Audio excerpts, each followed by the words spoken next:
Thank you, Angela. And honestly, I think we probably just could quit now after that kind of a story, right? So I think we're done, and if you'd like to start over there, I'm just kidding. Out of curiosity, if I ask you guys a question, can somebody tell me where this is or what is this? Hospital. I heard doctor's office, which, yeah, maybe like, there, but this is a full-blown hospital, right? Now, all of you probably came there or came from there, not physically came from there, but you know what I mean? Like at one point you were in the hospital, and then you're supposed to leave the hospital and go home, and then in all reality, how often should you go back to the hospital? You never, right? Okay. But we live in a world today where, unfortunately, far too many people are there. And if I could be totally transparent before we begin today, and I got a lot of great stuff for you. I'm the type of person, I've been preparing for this for like 6 weeks.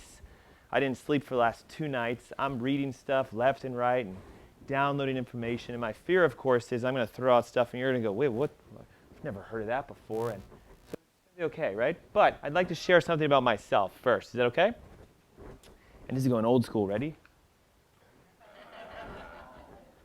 1977. That's my mom. And she's probably watching on Facebook because my mom and my dad watch a lot. So hey, can everybody turn around real quick? See that little tiny camera right there that's got a red dot on the top of it? We go like this and say, hey, Facebook, we love you. And hi, Mom and Dad. They watch all of them. They watch all of them. They live in Georgia right now. And I think I was about a year and some change. So yeah, 1977. The problem is I was born in a hospital, and I had to go back within a couple weeks because all of a sudden I turned blue and I stopped breathing. I don't remember any of this, of course, but my mom said maybe 4 or 5 weeks and, blue. And they said I had some issue with my respiration. They thought the surfactant, you guys know that thing, like the whole thing that keeps the lungs open. Maybe something was wrong with that. Can't breathe, can't figure it out. So, they do their stuff and I leave. And I go back and forth and back and forth and back and forth and back and forth. No joke, I actually feel like as if I grew up in a hospital. So much so that guess what I wanted to be when I became an adult? I wanted to become a doctor because, man, they were everywhere. And some of my best friends were doctors because I would see them all the time. And I remember, this is again dating me, but back in the day, they used to have video games in the hospital rooms. Does anybody remember this? For the kids, and you didn't have to put the quarter in. You would just push a button and they would turn on. And I'm like, oh my God, it's like heaven. I could play video games. Because I was there all the time. That's how sick I was. And does anybody know what this thing is, out of curiosity? It's not an oxygen mask, but do you guys know what this is? It's a type of a CPAP, sort of, but it is a what again? Nebulizer mask. So at the age of 5, they told me that I was diagnosed with something that they had no clue what it was termed. Now we call it sarcoidosis, but again, this is the 80s now. No clue what sarcoidosis was. And they said, well, your lungs are full of scar tissue. You can't breathe. Every single night from 5 to 20, if I didn't put that on, I might not make it through the night. And I remember some nights where it slipped off and I'm, because they would put this drug in here that would keep my lungs open. And if I didn't use it, yeah. I was also sucking down an exorbitant amount of inhaled steroids. Good or bad idea? But yet, it's the only thing medicine has. Breathe steroids in. So does that make my immune system stronger or weaker? Yeah, so what did I get all the time as a kid? Ear infections, sinus infections. I got the fun stuff too, like fungus and mushrooms going in my throat because, viruses and bacteria. Crud urinary tract infections. Guys, I was in the hospital all the time. And I just thought, this is the way it's supposed to be. My parents kept, getting told, sorry, you were just dealt this bad son, right? It's just the DNA's not right or something's off, okay? And every time I'd go to a doctor, they'd look like this. Well, we don't know. We have no clue. And here's what was worse. No one in my family has my problem. No one in my immediate family, no aunts, no uncles, nothing. My grandparents, nobody. No scarring, lung issues, nothing. So I'm going through life, and what did I say I wanted to become? So I went to college. I went to the University of Pennsylvania, and I studied pre-med. I did that for 4 years. I got accepted to University of Pennsylvania's Hershey Med School. They said, your MCAT scores are good, but they're not quite good enough for us. We'll accept you, but you must do 2 years of research first and get publications so we can put you in this PhD program. So I'm like, fine, I'll do whatever it takes. I want to be a doctor. And partly I wanted to do it for what reason? No, not yet. I wanted to fix myself. That's the kind of person I am. I'm like, well, if you can't do it, I know I can. So I'll be an MD, and I'll research it, and I'll figure it out. So lo and behold, I do 2 years of research, and I got into cancer research because I got accepted into this program with the National Institutes of Health. You guys know of them?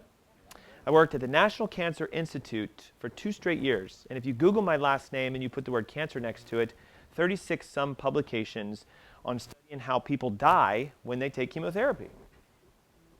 And I'm like, this is what happened. I got married at the time. You'll see my wife in a second. And I said, I don't think I can do this anymore. I can't live in a world where I go to work and the person I was talking to yesterday is gone. I don't know that I want to do medicine anymore.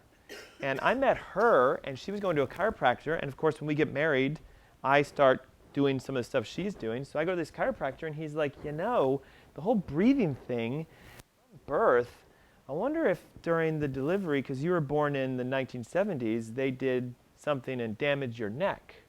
And I have 2 indentations in my skull from forceps, which was the old, right? You'll learn today that what we found out was causing my condition was a neurological damage to the upper respiratory nerve roots that control my lungs. And the reason they were filling with scar tissue is because they weren't regenerating, they were degenerating from the day I was born. So I got to studying chiropractic care. Met my wife, got adjusted, and I'm like, I don't need the machine anymore. You guys understand? 22 years old, 20-something years. At 22, I was able to stop the machine. Which, by the way, the crap that you got to pour in there is extremely expensive stuff when you're 22 years old and you have no insurance. My parents, it was like $5 because they have this Blue Cross Blue Shield plan. I get out, I'm now my youthful self, no insurance, and it's like $30, $40 per night. Okay, but guess what? My wife and I are like, well, you got to stay alive, so we did it, right? So I remember jumping for joy the day I'm like, I don't need the thing anymore. And then after a couple months, almost a year, I got completely off my inhalers. Knock on wood, I'm 40 years old, and I have never taken an inhaled medication, steroid, drug, anything to breathe because I have MRI proof that there's no more scar tissue in my lungs. And I'm going to teach you today how I did that so that you can do that. But caution, it doesn't just work for lung issues, it works for everything. And that's where I lose some people. They're like, yeah, wait, I have thyroid. How can it work for thyroid? You did a lung protocol. No, I didn't. I did a health protocol. It could be heart disease, diabetes, MS, Parkinson's, cancer, Alzheimer's, MS, thyroid issues, hormone problems, high estrogen, high testosterone, low testosterone. Your body's designed to heal by itself. Did you know that? And the only reason that you might be here today and you have something is because you're not letting it work. And I'm going to talk a little bit about hormones because they're a big deal. And then I'm going to talk about how to fix yourselves because who would like to learn how to be their own doctor? Literally, so you can heal yourself. If your hand's up, I promise you, by the time you leave that door today, you're going to go, I know exactly what I need to do so that I can heal myself. I promise you.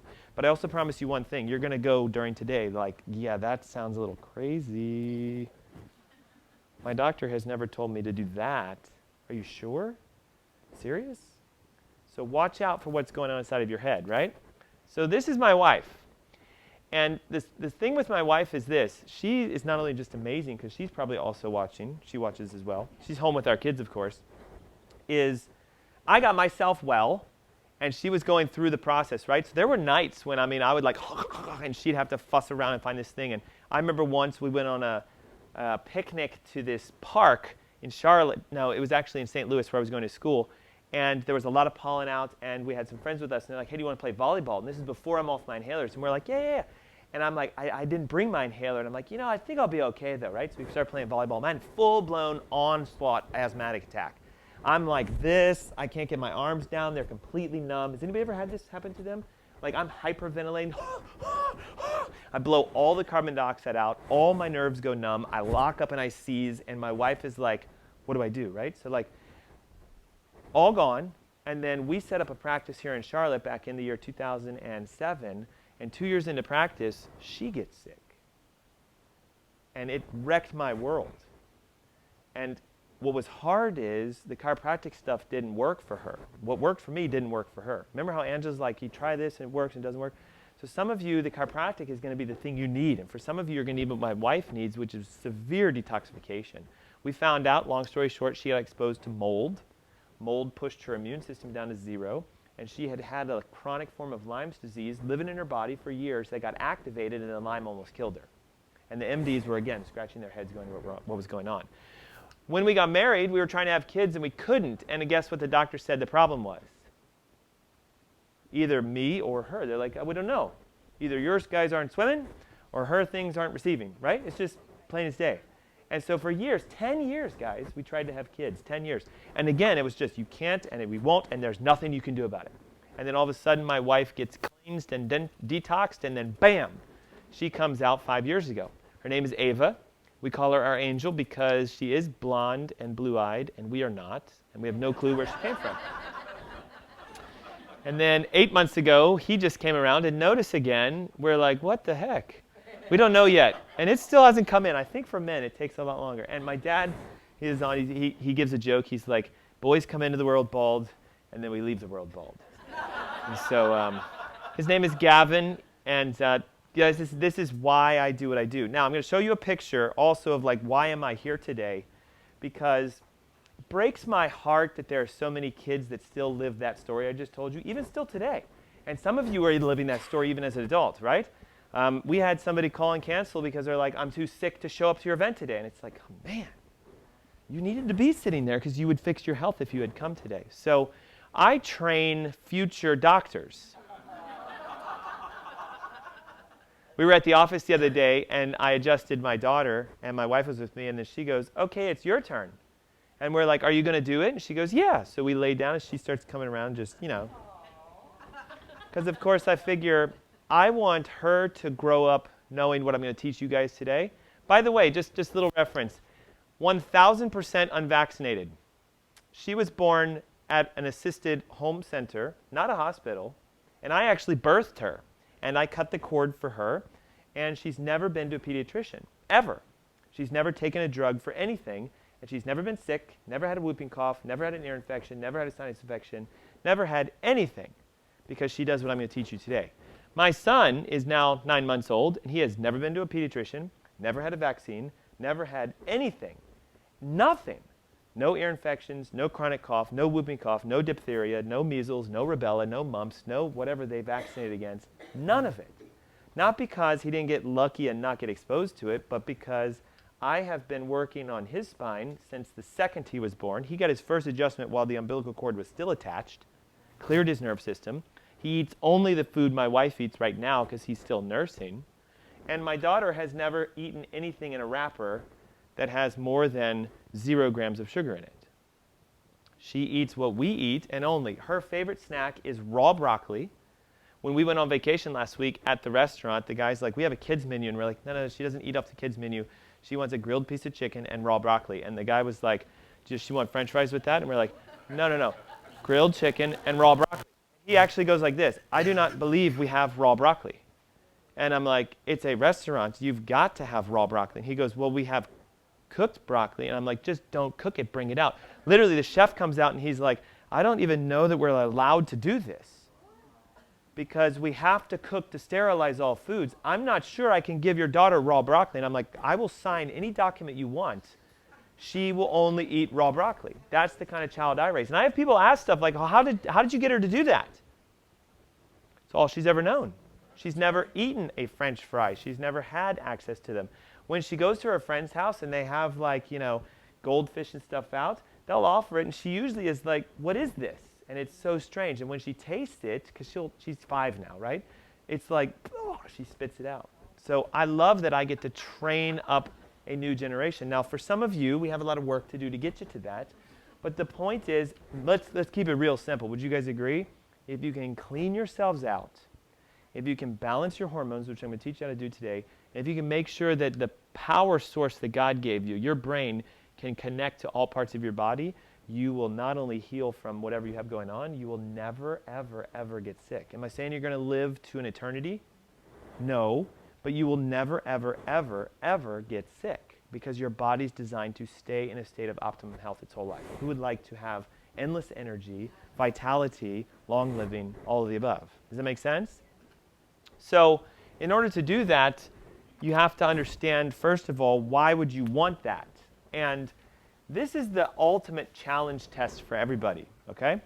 As an example, why am I here today instead of being at home with my kids? Why do you guys think I came today?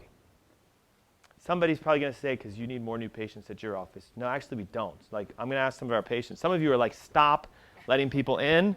There are too many people there, right? I did not come here today to get new patients. Can I be transparent on that? I don't need to do this, but I love to do this. I know God put me on this earth because someone in this room today is going to have a life breakthrough when they apply what I teach them. I know it. I know it for a fact. And I know that by divine appointment, you guys are each here today because we put out the exact number of chairs of everyone who said they were going to be here today, and not everyone is here today. So I know that you decided to say, I'm coming no matter what. And that was a spiritual thing for you. You're here for a reason. I don't know yet what the reason is, and I'd like to ask what the reason is, but would somebody like to share with me why they came today? Yes? I wake up with lower back pain. Okay. And have back pain sometimes throughout the day. Okay. So that's what you have, but why did you come? Because, well, hold on real quick. Is there anybody else here with lower back pain out of curiosity? Several have. So there's lots of yous, okay? So why specifically, though, did you come? Because you could have gone to your primary doctor with low back pain. Because I want to find a natural way to be healed. Ooh, I like that. Anybody else? Who's looking for a natural way to be healed? Wow, only like a third of you. Okay, we'll get there, okay? So you're here with low back pain, and you want a natural way to fix it, okay? Why do you want a natural way? Because I basically don't like taking medicine. Okay, I like that. So she says, I don't like the meds. I'd rather do it natural, and that's fine. Why do you want your low back pain to go away? Because I don't like pain. That's just the cycle, though, right? No, I don't think anybody likes pain. Raise your hand if you love pain. Are you okay if I do this with you? Okay, can we do this? Why? Let me help. What can you not do right now because you have low back pain? What are you unable to do? It's not so severe that it limits me from doing things, but I know that my body shouldn't have pain in it. So I'm here to get rid of it. Okay, when it is bothering you, though, what can you not do? I can't walk as much as I want to or Okay. as far as I want. Well, why don't we just say you're not active? Is that a good one? So you'd like to be more active, right? So I'll do this exercise with her, and I'd like you guys to do this in your brain, right? 'Cause maybe for you it's thyroid, hormones, estrogen, whatever. What would it feel like if you were more active? Good? Okay. But yeah, it's generic. Give me an example. What is good for you? Would you feel ecstatic? Would you feel youthful? Would you feel energetic? Would you feel vibrant? Youthful, okay? So she wants to be more active so she can be more youthful. Anybody else? Just to have more activity in your life, yes? Yes, sir. Yes. There's been something wrong with my body for a long time. Okay. Maybe just do hormones and stuff. Okay. My doctors won't believe me. Right. Good doctors, but they don't believe me. Yeah. I refuse to take a lot of pills my doctor prescribes. Right. I take a water pill now and a small aspirin thing. Okay. Vitamin D. That's all I take. Okay. I got a list like this if I wrote it all down. So you have a lot of things going on. You know they're going on. They can't find out the source. So are you here because of the same thing? You're going, I want a natural method of approaching this and to figure out what's going on. Yeah, maybe it's way off my body. For why? You can't do a lot of stuff that looks Same thing, right? So my activity's down. I can't do the things that I used to do. I want to be more youthful. I want to be more active. I want to do things more, right? Would you guys agree? Like, this is what a lot of us want, yes? Okay? And I'm not quite done yet, but just understand that usually what happens is, in order for you to figure out your why behind doing a massive life change, right? So like, I'll give you an example. If I want to just lose some weight, 5 pounds, and I say the reason I want to lose weight is because there's this event coming up and I need to fit into this suit that I need to wear, I'll lose the weight because I had the goal in mind of why to do it. But then once the event is done, what's going to happen more than likely? So my why for losing weight wasn't big enough, okay? It's not big enough to say, I don't want to have back pain because I don't like pain. It's not big enough. It's not going to make you do anything yet because it's too generic. Does that make sense to you guys? Now, it's a little better to say, well, I don't like my back pain because it doesn't keep me active and I like to be active, but it's still not enough because it's way generic. Well, what kind of activity would you like to have? Well, I would love to run a mile again. I don't know. You've got to be very, very specific with it. I'd like to have more activity. What kind of activity? I want to play with my kids or my grandkids. I want to wake up in the morning and not have stiffness, but still, why? Why do you want that? And what you'll find is, hopefully for you guys, it should be so that you can do something for others. Okay? And the problem becomes we tend to do it for ourselves. Would you agree with that? I want to lose weight because I want to. It's not big enough. I want to lose weight so that I never gain it back, so that I'm around when my son, who's only 9 months, gets married at 22, 23, 24. It's a huge why. That'll carry me for almost 30 years. Does that make sense?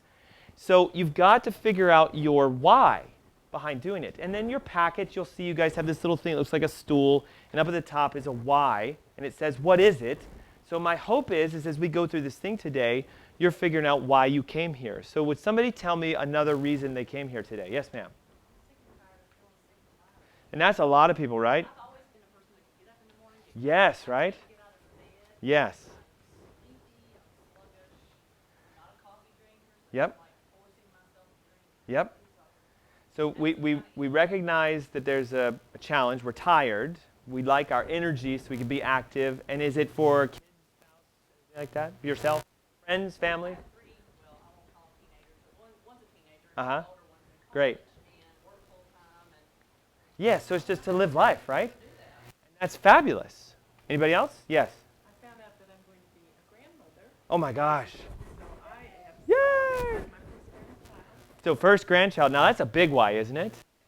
But see, and it's not just about losing weight, and it's not just about getting rid of your pain, but hopefully you guys recognize I told you my why for being here today was because I know that God put me on this earth with the knowledge that I have to be able to teach others how to get healthy, because I've recognized that I have an ability to communicate and educate you into what you need to do. If I let that why hold me back, then I don't fulfill my purpose in life and my whole life falls apart. So that's why I'm saying, like, having low back pain is one thing. Listen, if I had low back pain, I would definitely want to figure out why to get rid of it because it wouldn't allow me to do this.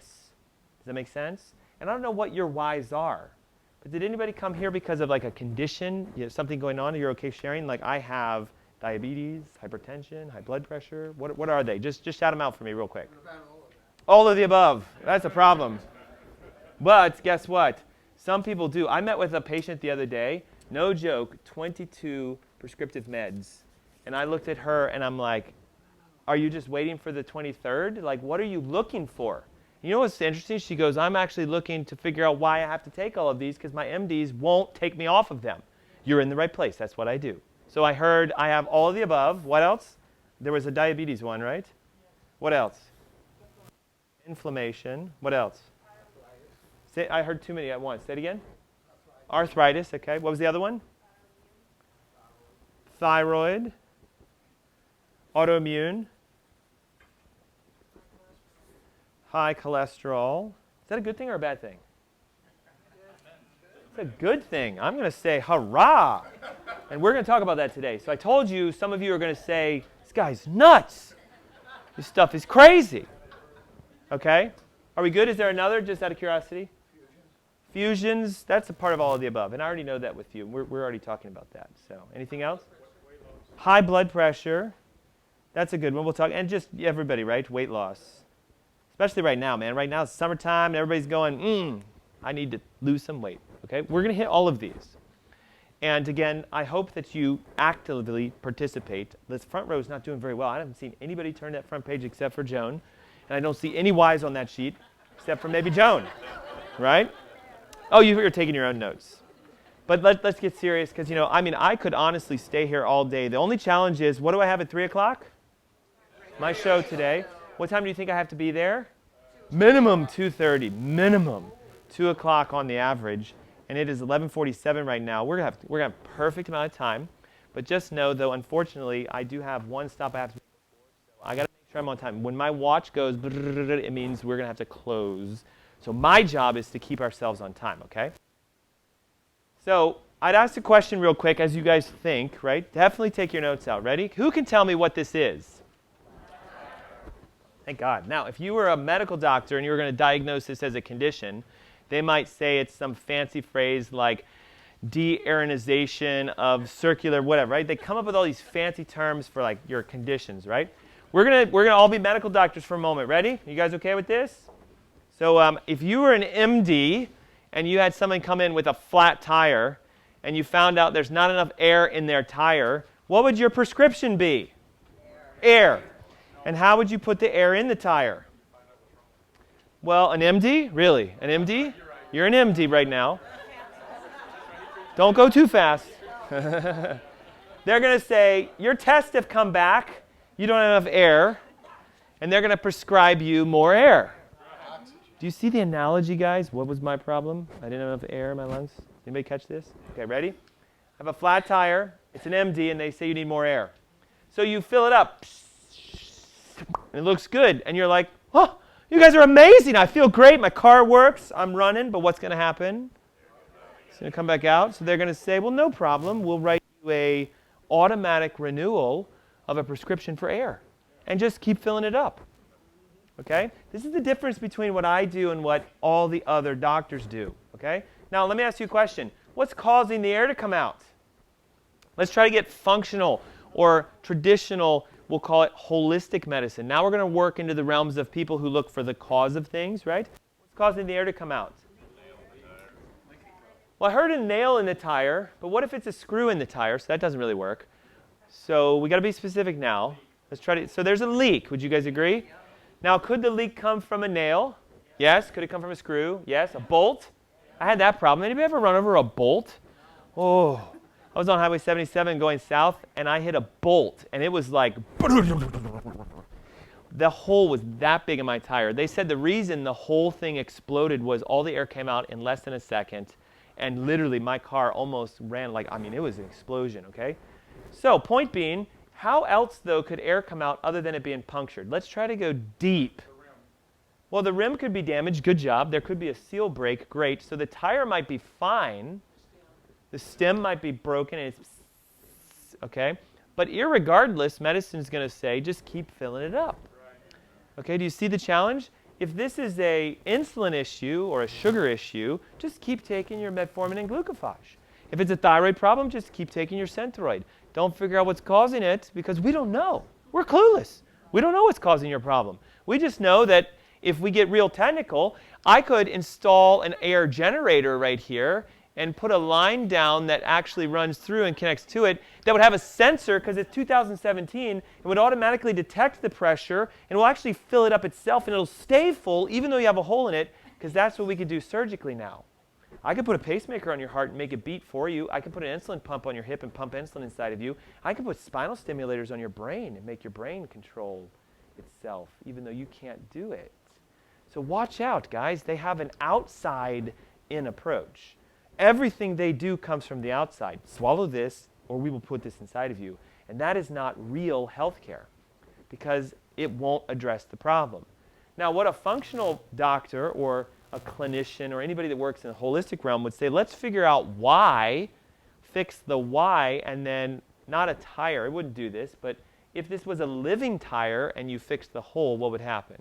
If the tire was alive and you fixed the hole, what would happen? It would fill itself back up. Okay? That's you. You are a living tire. If you fix your problem, your body automatically fixes itself. If you have a hormone that's out of balance, don't replace the hormone. So if you're low estrogen, don't take estrogen. Figure out why you're low estrogen, and guess what will happen?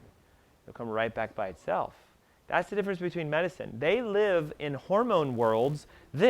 Well, we ran a hormone panel, and you're low with A, B, C, and D, so we're going to give you A, B, C, and D.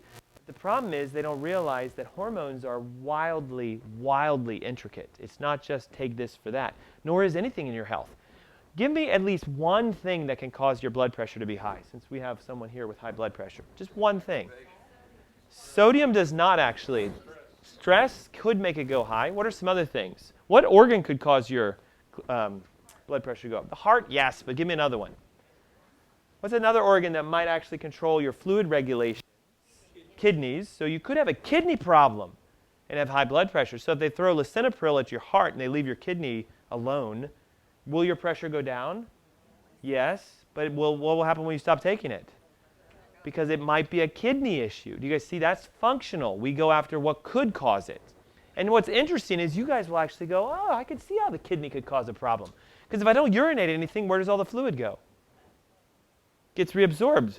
And you're a closed system. You don't really leak.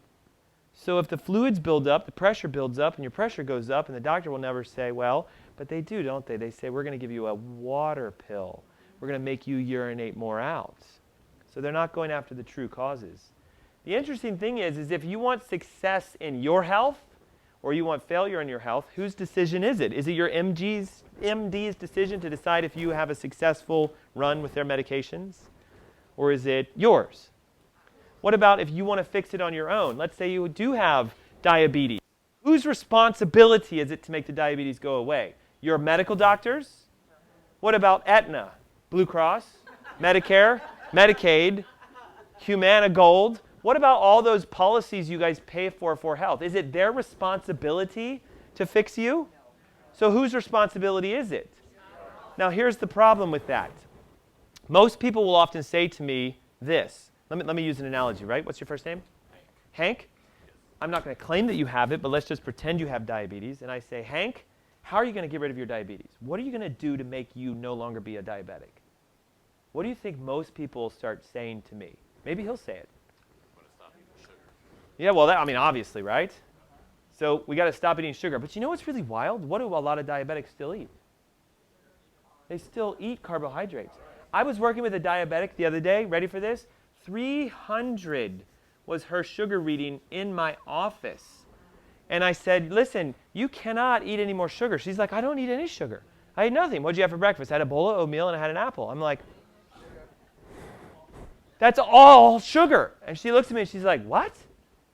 An apple is sugar? Yes. Oatmeal is sugar? Yes. Yes. Okay, so listen, yes, stop eating sugar, but what would you do to get rid of it? Because stop eating sugar just brings your sugars down. How do you make sure it's gone forever? What do most people do when they want to get healthy? I will exercise, and what else? But how will they lose weight?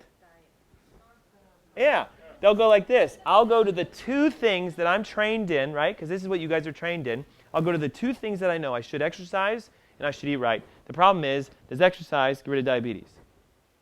No, it'll actually make it worse if you do it the wrong way. Does diet get rid of diabetes? No, it'll manage it. So the challenge is no one teaches how to get rid of your health issues unless you go to somebody who does functional work. Does that make sense? So I have a chiropractic degree. I have a medical degree in the realms of what's called functional medicine. Have you guys heard of this? Yes. I have a clinical certification in cellular detoxification and regeneration, basically a fancy term for I know how to clean you out.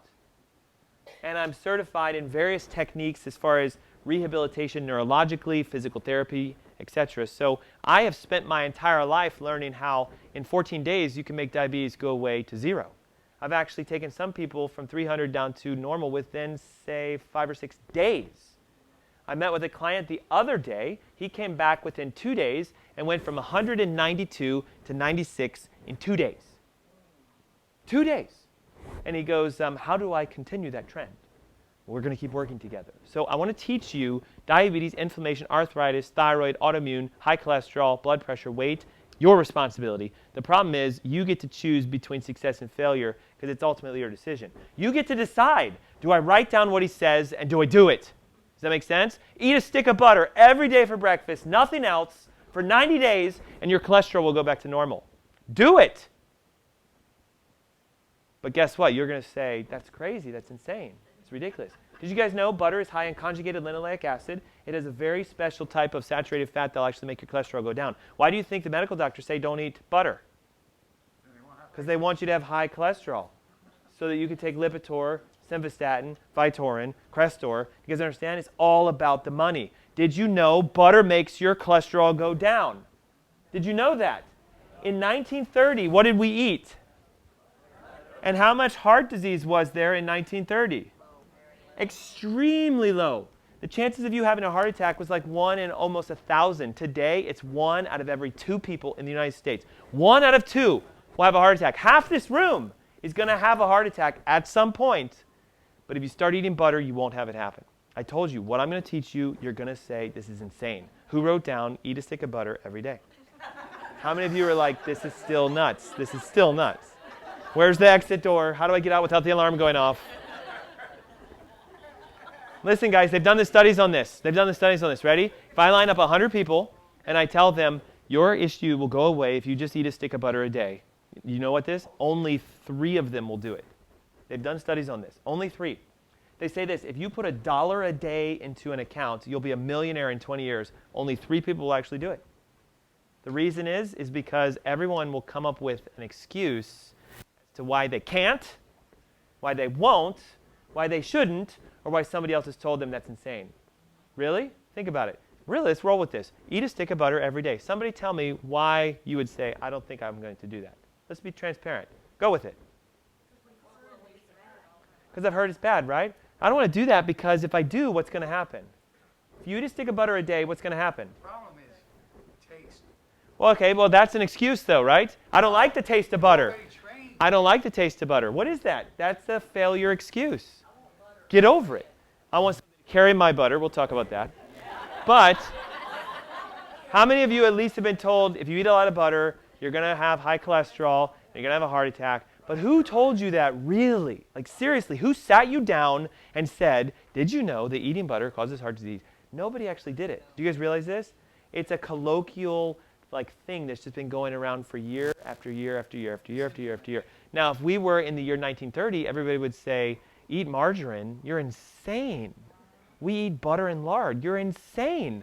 So it has flipped the switch because they figured out if I can control what you eat and I can teach you that what is good for you is bad for you, you will get sick and you will get unhealthy and you will rely on us to fill your tanks with drugs.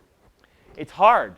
Trust me, even today, I'm going to give you guys an offer. If you're here with a red folder, you have an incredible offer to get an evaluation done for your health so I can show you exactly what you need to do. And some of you are going to go like this, I don't have the money for that. That's a failure excuse. You can figure it out. Trust me, you can figure it out.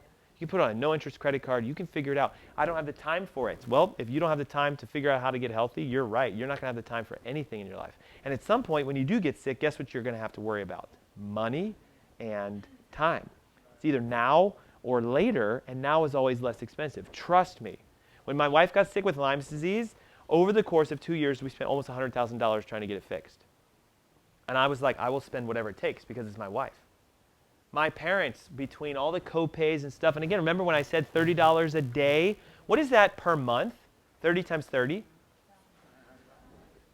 I'm 22 years old making not even that much per month, and I'm like, well, we're going to have to figure it out. 2 jobs, my wife worked another job, mostly for my medications. So you either do it now or later. And what's going to happen is some of you today are going to hear the excuse in your head like this. Well, does my insurance pay for the tests that we need? It's an excuse. Who cares if they do or if they don't?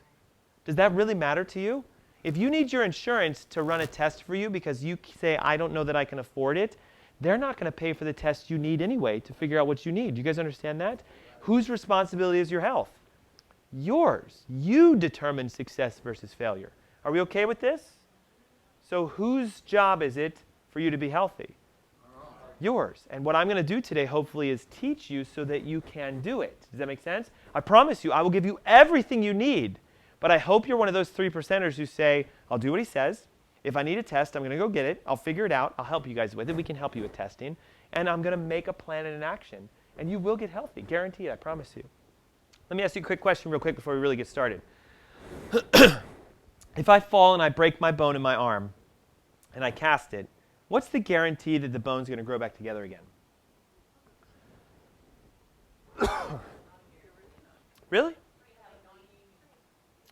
But if you have a non-union, then you have a major issue going on because that means your body can't regulate repair. Let me rephrase. If you're healthy, it's a good call though. If you're healthy, you break your arm and you put it close together and you at least cast it, what's the guarantee the bone's going to grow back together again? 100%. Now let's use her analogy though. Why then do some people break their arms and it doesn't grow back then? If it's supposed to, why is that? because there's an imbalance in their body. So now watch, right? If I have thyroid problems, my thyroid is supposed to grow back to normal again. So why isn't it? There's an imbalance. What are the classic imbalances? Hormones. Hey, can one of you guys go grab me a glass of water? I inhaled some dust or something. Hormone imbalance. This is huge for all of you, even myself. Thank you, sir. Even myself, right? Hormones run and control every single section of your body. Hold on a second. But they're only a part of the player in the communication. I hope that I don't go too deep with this in you guys because, at least basic science, right? My daughter is about to start first grade. And in kindergarten, they talked about the brain and the spinal system and things like your liver and your digestive system. I was shocked because I don't think I learned that until I was in maybe high school, right? Kindergarten today. She goes to Grace Academy, which is up the street from here, okay? She actually, if you put a map up, she will say, that's Africa, that's Asia, that's Japan, that's China. I'm like, what the heck? Okay? So just to give you an idea, your brain controls things, and it secretes hormones, and you have more or less things inside of you called cells. Would everybody agree with that? The reason we're talking about hormones is one thing. The brain actually does connect to every cell in your body, not as just one line. Of course, you got the spinal cord and you got all the nerves coming off. But just to keep it simple, brain will talk to a cell. Yes? Okay? Hormones talk to a cell. We're just going to say H for hormone. By doing this, they land on something called a receptor. Everybody okay with the terminology so far? Cell, receptor, hormone. What happens is when a hormone lands on a receptor, whatever the hormone's job is to do, the cell does what the hormone's job is. Let me use an example, okay? Insulin is a hormone, yes? If insulin lands on the cell receptor, what does the cell do? It takes sugar out of your blood and pulls it into itself to make sugar into energy. Do you guys know that? Your job for insulin is not necessarily to bring your sugars down, it's so you make energy. So we usually need energy when we are tired or fatigued. So what do you often feel when you're tired and fatigued? Hungry, don't you? Because you will want more sugar in your blood. So usually when we're bored, we eat a lot. When we're tired, we're hungry. So insulin does that and pushes in. Now listen, it can be testosterone, it can be estrogen, it can be all the above. We're going to go through that. So hormone imbalance would be where you either don't have enough so it doesn't work, or you have way too much, and what does too much do? It destroys the receptor. The receptor gets damaged because insulin is just going, and the cell goes, oh my God, I'm turning off. Got it? You can have too much or too little. Make sense? So hormone imbalance we're going to talk about. We're going to discuss the 3 things that make you have a hormone imbalance, how you detect them, and why your medical doctor will never run a real imbalance test, why they will never tell you, here's what's causing your hormones to be out of balance. What they will run is a hormone test. And they'll say your estrogen is low, take estrogen, because it's a flat tire and you need more air. Got it? Okay, and then I'm going to show you what I learned that will balance them, reverse any health issue, and prevent you from getting sick. Usually the last one's the one everybody goes, ooh, can we just jump straight to that? Okay? Is that fair? Remember, though, that if we have a goal, like, say, getting healthy in mind, you must have a what? Yeah, to have a goal is just to have a wish. Well, I wish I could get healthy, but I'm just going to sit here and do nothing because I have no plan of action. For me, I'm very specific. A plan would be tomorrow when I wake up, I'm going to do A, and then I'm going to do B, and then I'm going to do C. And then once I figure out what B does to me, I might do D. Like you guys understand, you need to get very, very, very specific. For some of you, it's going to be, I've got to go get a test run. I need my blood work to be done. Some of you might need an x-ray. Some of you might need to stop eating canola oil, which we'll talk about today. Some of you might need to quit eating little things in wrappers and stop putting mints in your mouth and stop chewing gum and stop using soaps and creams and lotions that we're all going to talk about. Write down what your first thing you're going to do is when you go, you know what, that's a good idea. And as soon as I wake up tomorrow, I'm doing that. I had a person come to one of my events last. I did a food makeover last. Who was at the food makeover? Anybody? Anybody here at the food makeover? It was just last month. Anybody? No. Okay, guess what? She goes, Dr. Ernst, I went home. I got black trash bags. I literally threw every single thing in my pantry away. I was going to donate it, but then I thought whoever I donated to is going to get sick, so I literally just threw it away. I threw it all away. And I was like, oh my God, that's action. You guys understand? That's a what kind of person? It's a 3%er. A 97%er would have done this. Wow, I spent a lot of money on all that food. I think I'll eat it first. And then I'll buy the healthy stuff. How many of you have had that thought, right? You're like, but I just bought this 5-gallon thing of mayonnaise at Costco because it was on sale. I can't throw that out. Yes, you can. Excuses. Excuses. Do you know that that 5-gallon drum of mayonnaise from Costco is making you hormone imbalanced? Did you know that? Because it has canola oil in it. It has canola oil in it. This is what I want to teach you guys. Your body is like a symphony. There's a million trillion things going on at once. Do we have anybody that is like musically inclined in here that would understand? Okay, so of course, Tom, yes. Ready? Ready? In order for this to sound great when they all play, has to be what? Balanced and tuned, right? So let me ask you guys a question. Even though you're not a music aficionado, if that lady is out of tune, but everybody else is in tune, do you think you will hear that? Even though you're not musically inclined, you'll go, something just quite isn't right. I don't know who it is, but something's off. You will know, right? So if even one hormone is out of balance, your whole body's going to be a mess. You guys get that? If even one is out of balance. And you will go like this. I can tell something's wrong. I can know it. I know something's wrong with me. But the doctors will run a panel and look down here and they'll say, man, everything looks good. All of these are tuned properly. I don't know what you're talking about. You're fine. There's nothing wrong with you. And they're going to say, either you're making it up, you're crazy, or let's go get more tests. Now the specialist will run that test and they'll say, yeah, you know, it still looks good. You're great. Duke will run maybe this test. You guys get it? Okay, so be very careful. It's about a balance. Just to give you an idea, like if I show you all of them, you guys will go insane. Okay, there are way too many hormones to talk about. But remember I said your brain is wildly important because it actually makes what? Hormones. Did you know that? There's another organ in your body that makes hormones. I will start to draw it and have somebody try to tell it to me. Another organ in your body that makes hormones. What organ do you think I'm trying to draw here? Yes, right? Okay? Yeah. Toilet, right? Okay? Your gut is directly connected to your brain. Did you guys know that? They call it your gut brain. You have something called the vagus, am I going too deep? Vagus nerve that goes from the brain to the gut. And believe it or not, your gut makes things like serotonin, which is your, ooh, I feel good hormone. I'll give you an idea of how we know this is the truth. When this is all backed up, how do you usually feel? Well, you feel like, okay? Well, not just bloated, I'm backed up. Like you haven't gone to the bathroom in like 5 days backed up. How do you feel? Awful, right? And as soon as somebody gives you something or you do an enema or all that comes out, how do you feel? Why? Because serotonin cannot be produced when you're not having bowel movements on a regular basis, and the serotonin does not go up to the brain to make you feel good.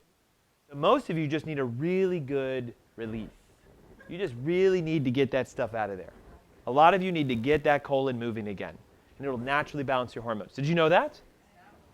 Now, the brain, though, makes all these crazy ones, and we could sit here all day. That alone will drive you insane knowing what it does. It's a massively powerful hormone, but yet nobody really talks about it. Did you know that in order for your thyroid to secrete a hormone, TSH, what the doctors test, is not the actual thyroid hormone, it's TRH, thyrotropin releasing hormone that the brain releases by itself that then stimulates it. So if an MD looks here, they're looking downstream. So if TSH goes up, it might be because TRH has gone down. Do you guys understand? So usually hormones go opposing methods. If one hormone goes up, the other one goes down. The big players for a lot of us are things like oxytocin, which makes muscles contract for women. Because a lot of women I work with will say stuff like this. During my cycle, man, it's like, oh, God, I can't move, I can't think, I can't breathe, I can't do anything. That's because oxytocin is either too high or too low. We have low testosterone, low estrogen, low progesterone. We have breast issues because of things coming off. All these hormones. And the big ones that I want to just lightly talk about today, because they affect everything, are estrogen. Is that a good one to talk about? Ladies? Guys? Is it a good one to talk about? Actually, you know what it is? Because what happens if a man gets too much estrogen? Yeah, they start turning into women.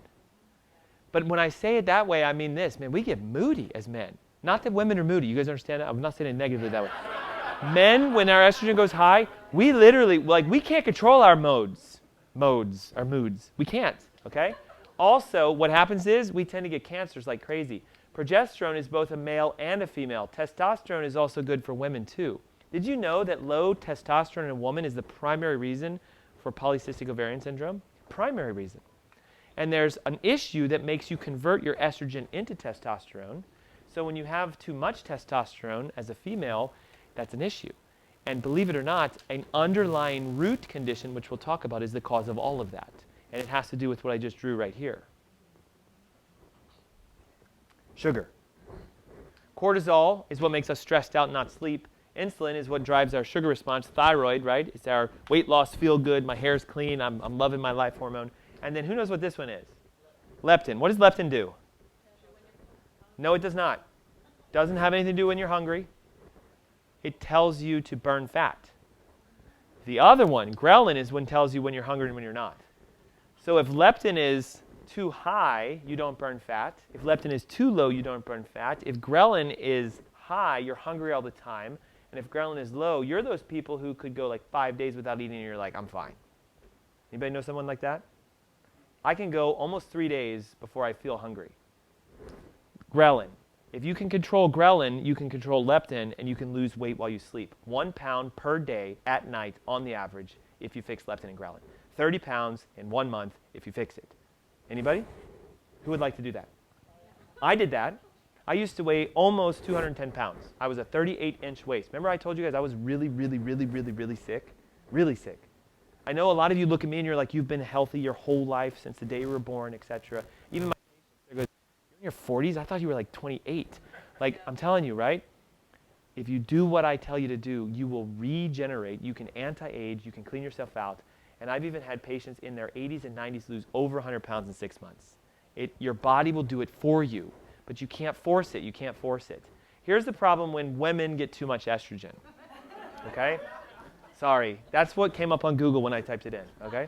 Yes, mood swings, yes, weight gain, breast tenderness, all the women are going to go, oh, now I see, I have too much estrogen. But doesn't your doctor tell you you don't have enough estrogen? And that's why it's that way? No, it's not. You have way too much. You have way too much estrogen. The problem is, you guys okay if I say this?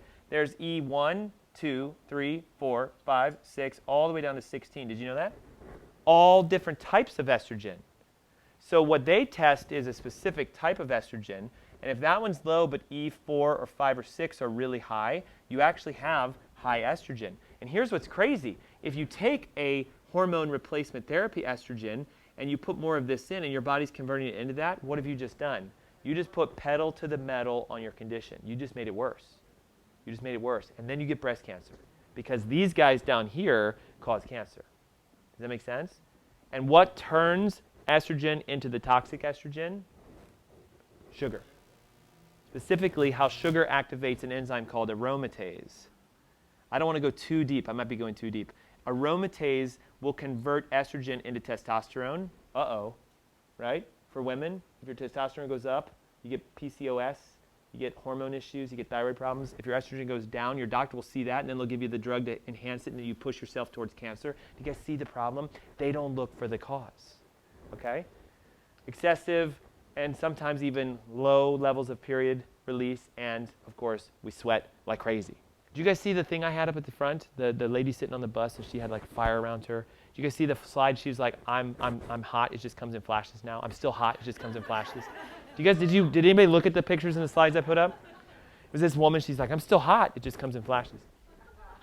All the night sweats, the hot flashes, the fatigue, the cramps, and everything is because your estrogen is way too high, not low. Got it? For men, if our estrogen goes up, we start to grow breast. It's called gynecomastia. Sometimes you'll see guys that have like enlarged breast tissues. And we tend to have no drive for anything of enjoyable degrees with our significant others. Does that make sense? We just lose the zest to have sex. Sometimes it can happen for women too.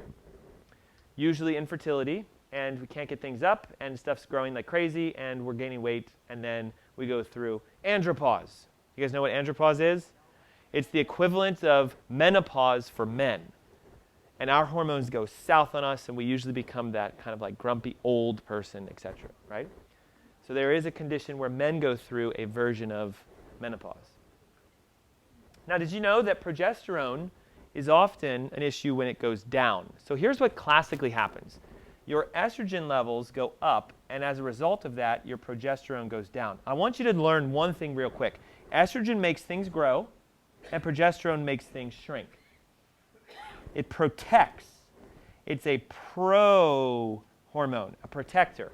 So if your progesterone is higher as a female, you generally don't ever get breast cancer because it protects the tissues from excessive growth.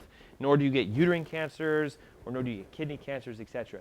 You'll see the problem with progesterone is always when you don't have enough of it. Very rarely does someone have too much progesterone. Got it?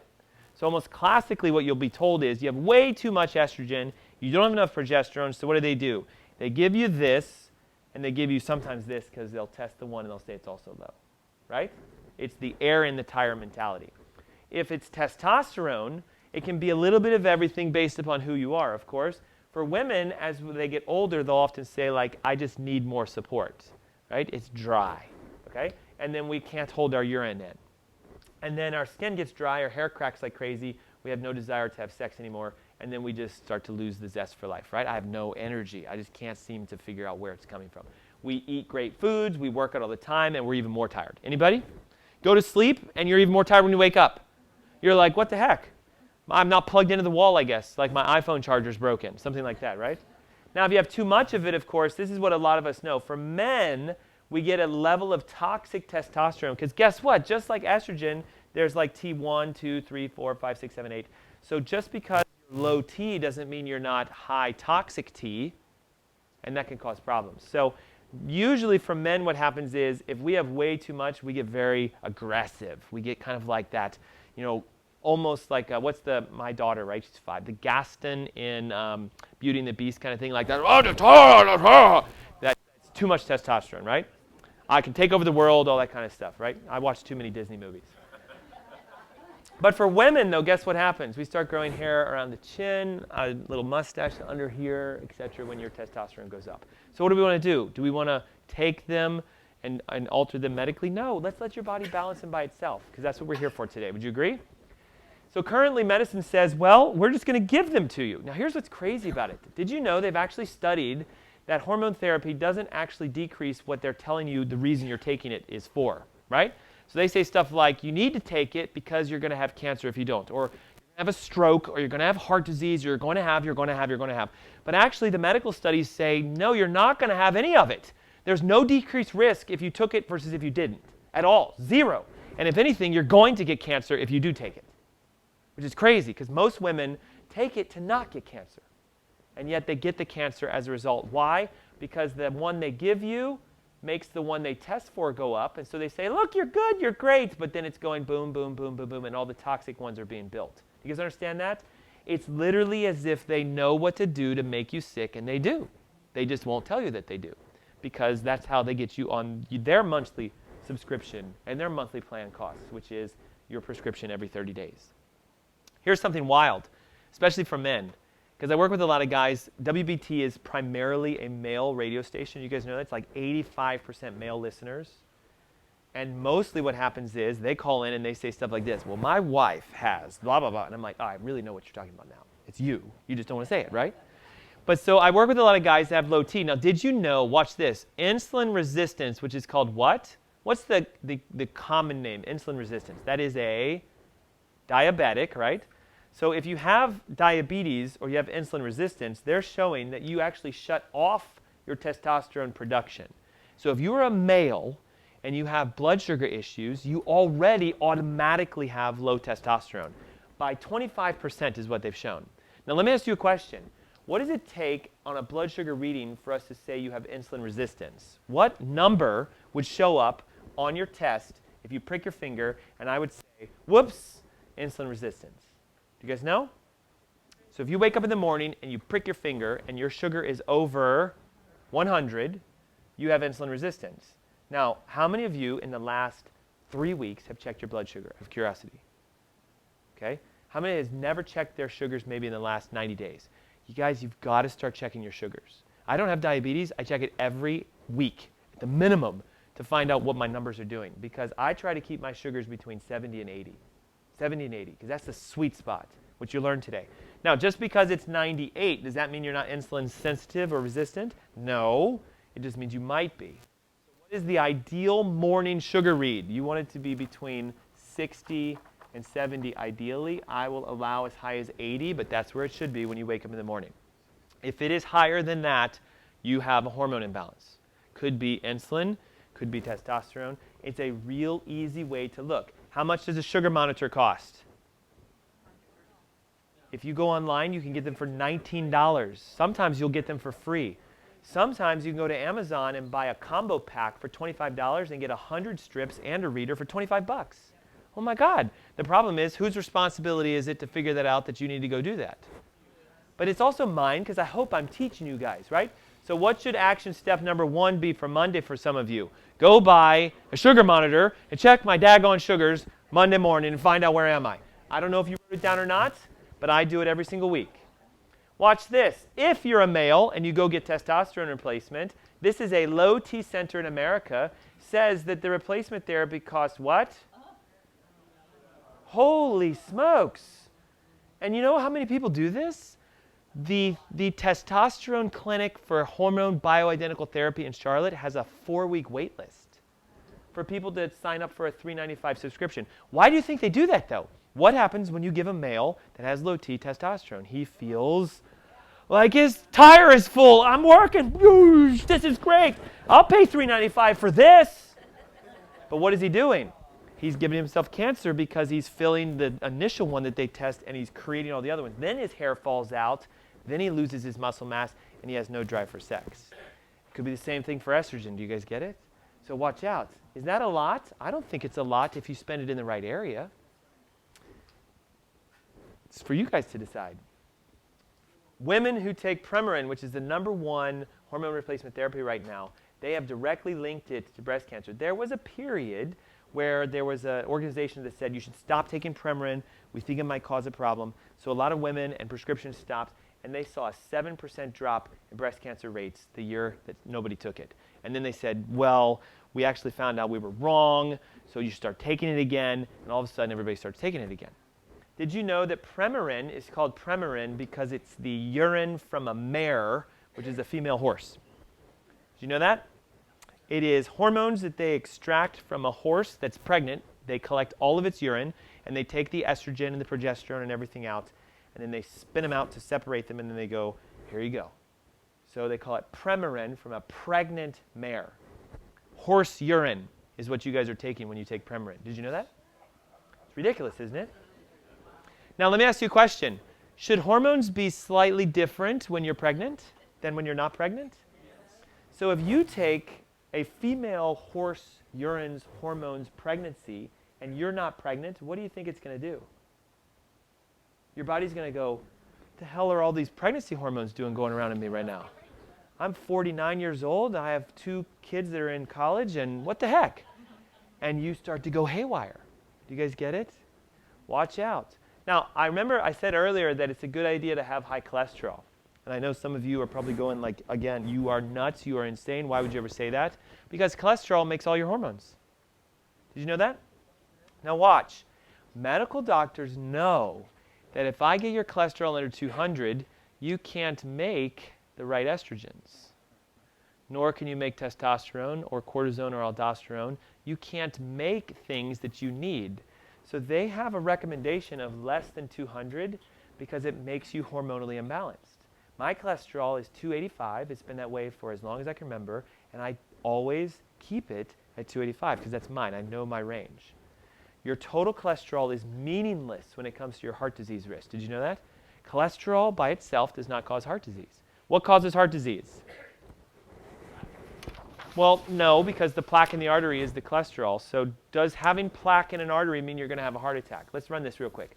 Does having a blockage in your artery mean you're going to have a heart attack? You know why? Because your body, even if it was like this, watch, you know what your body's going to do? It's going to rebuild itself. Did you know that? All by itself. They actually prove this. They have a video online. A world-renowned cardiologist says there is a 100% block of the left anterior descending artery. This person should be dead. And so they put a dye up here and they go, whoa, why does it go around? And they looked and they said, oh my God, there's collateral arteries built by the heart. Because it doesn't just form overnight. It forms over the last 40 years. And your body goes, well, I got to get it there somehow.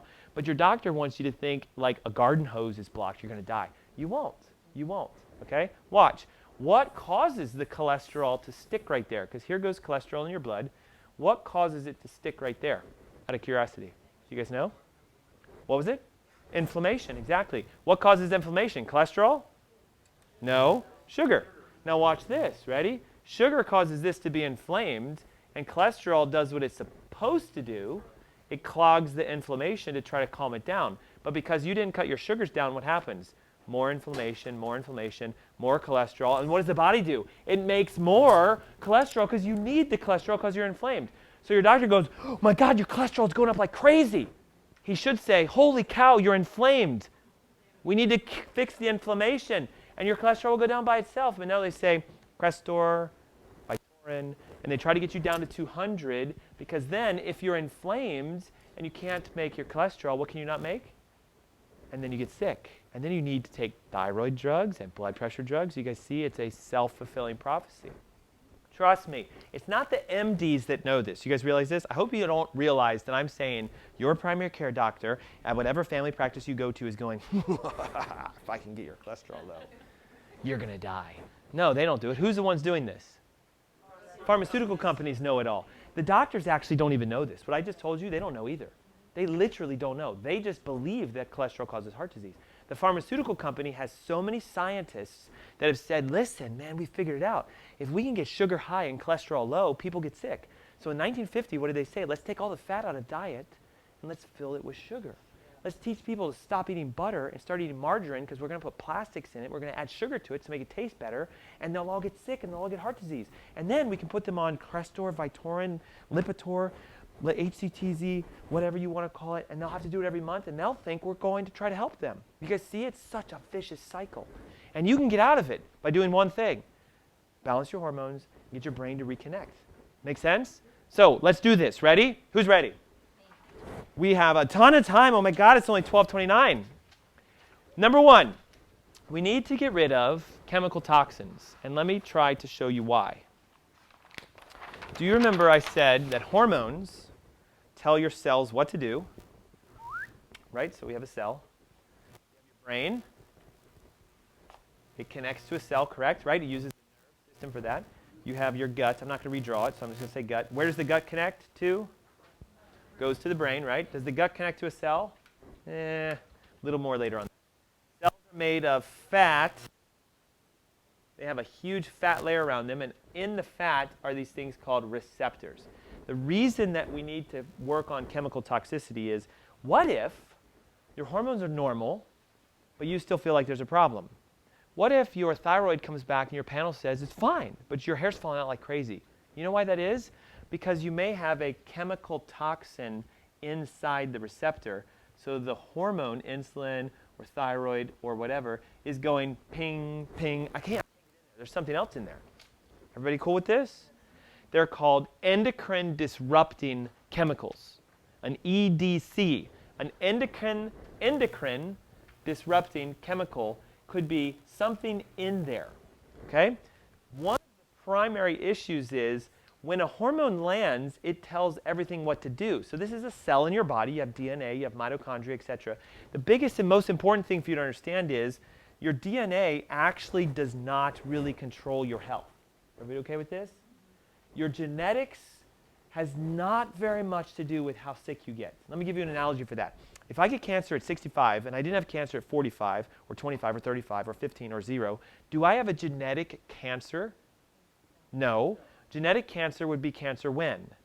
From birth. Okay? 2%. That's it. 2% of disease is genetic. All the rest of it is because you damaged something in the cell, and the cell became a sick cell, and it had to morph into something abnormal. Everybody cool with that? So a healthy cell is not a cancerous cell, but if all of this issue where the toxins build up, the oxygen, the sugar and stuff can't get in because there's inflammation, the membrane's damaged, the cell will say, listen, I can do one of two things. I can die, and if all the cells die, you die. Or the cell can say, I'll keep this entity alive, but I'll come and I'll morph. I'll become a diseased cell. Still alive, but abnormal. Cancer is simply a healthy cell that became an unhealthy cell, so you would stay alive and not die. So cancer is actually a survival mechanism. Whoa. Diabetes is actually a good thing for you. Your body's trying to stay alive, because if it didn't push the sugars through the roof and all the sugar went into the cell, you would die.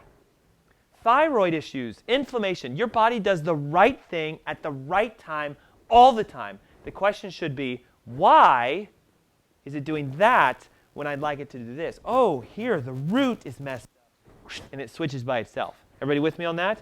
If you have no energy, I guarantee you it's because your mitochondria, these little cells on the inside that make energy, are going, where is all the stuff that I'm supposed to have?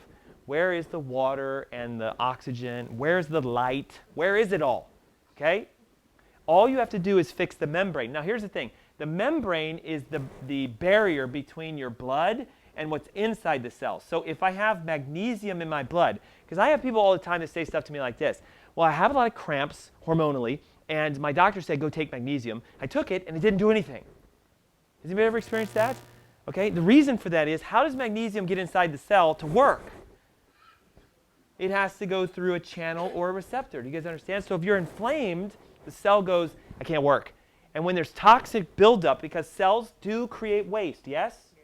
When the toxins are on the inside, the cell goes, I have two options. I can die, or I become cancer or some sort of a disease tissue.